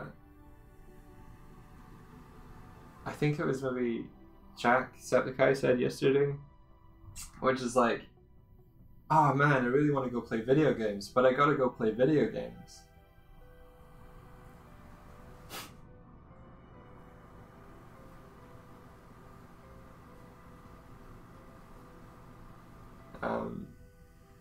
Yeah, Let's Plays change it up a lot.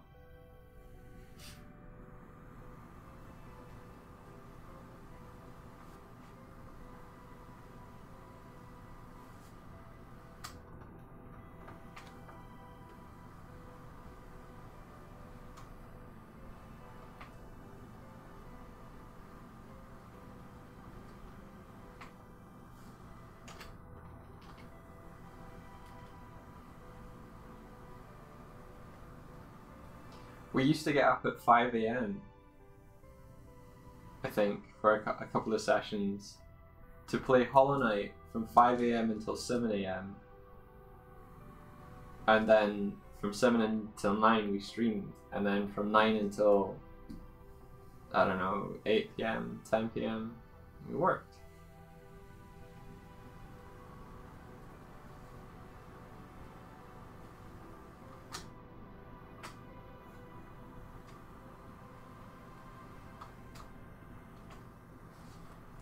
Or that might have been Night in the Woods, where we get up at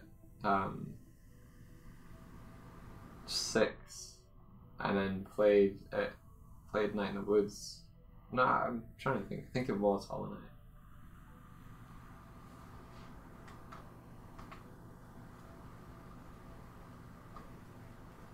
Which is, it's probably because we have to like carve out the time, and it's the only sort of gameplay time that I get. It might be why I get a little too defensive about spoilers for it.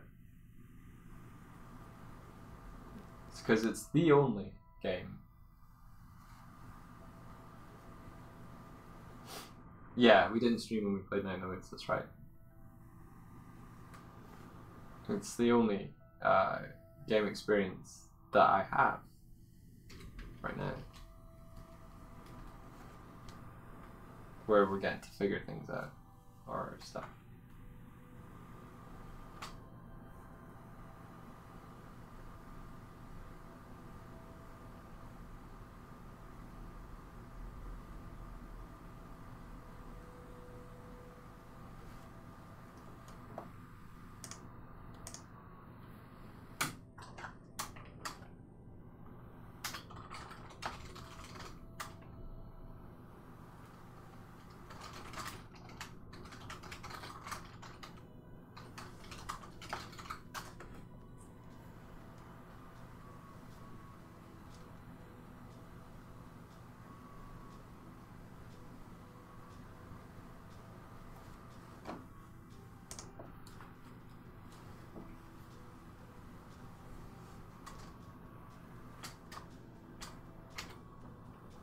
But yeah, I think I'm more keen to do like some live stream games or short 1 episode, 1 or 2 episode kind of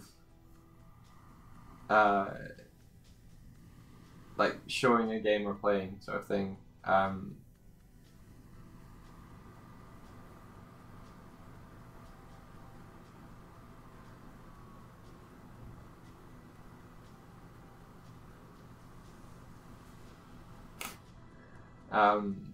Where we're just like, I was thinking maybe like Gungeon, Enter the Gungeon, and maybe Crawl, and just burst of games rather than series. We really didn't know what we were letting ourselves into with Hollow Knight. Length and complexity to the game.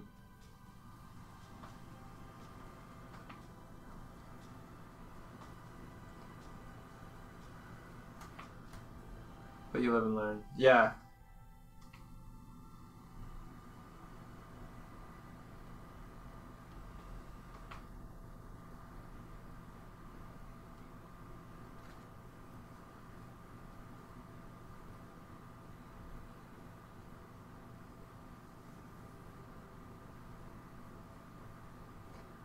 Okay, it's like 11:30. I'm gonna call the stream here.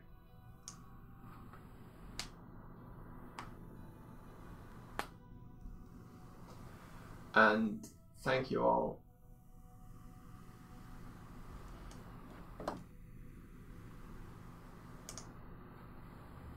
The thing is, sometimes we don't heartache. Sometimes I slip up, and like particularly when we were at Thought Bubble, I brought all the footage that we'd need to edit things together, and trying to do it on my laptop was hard.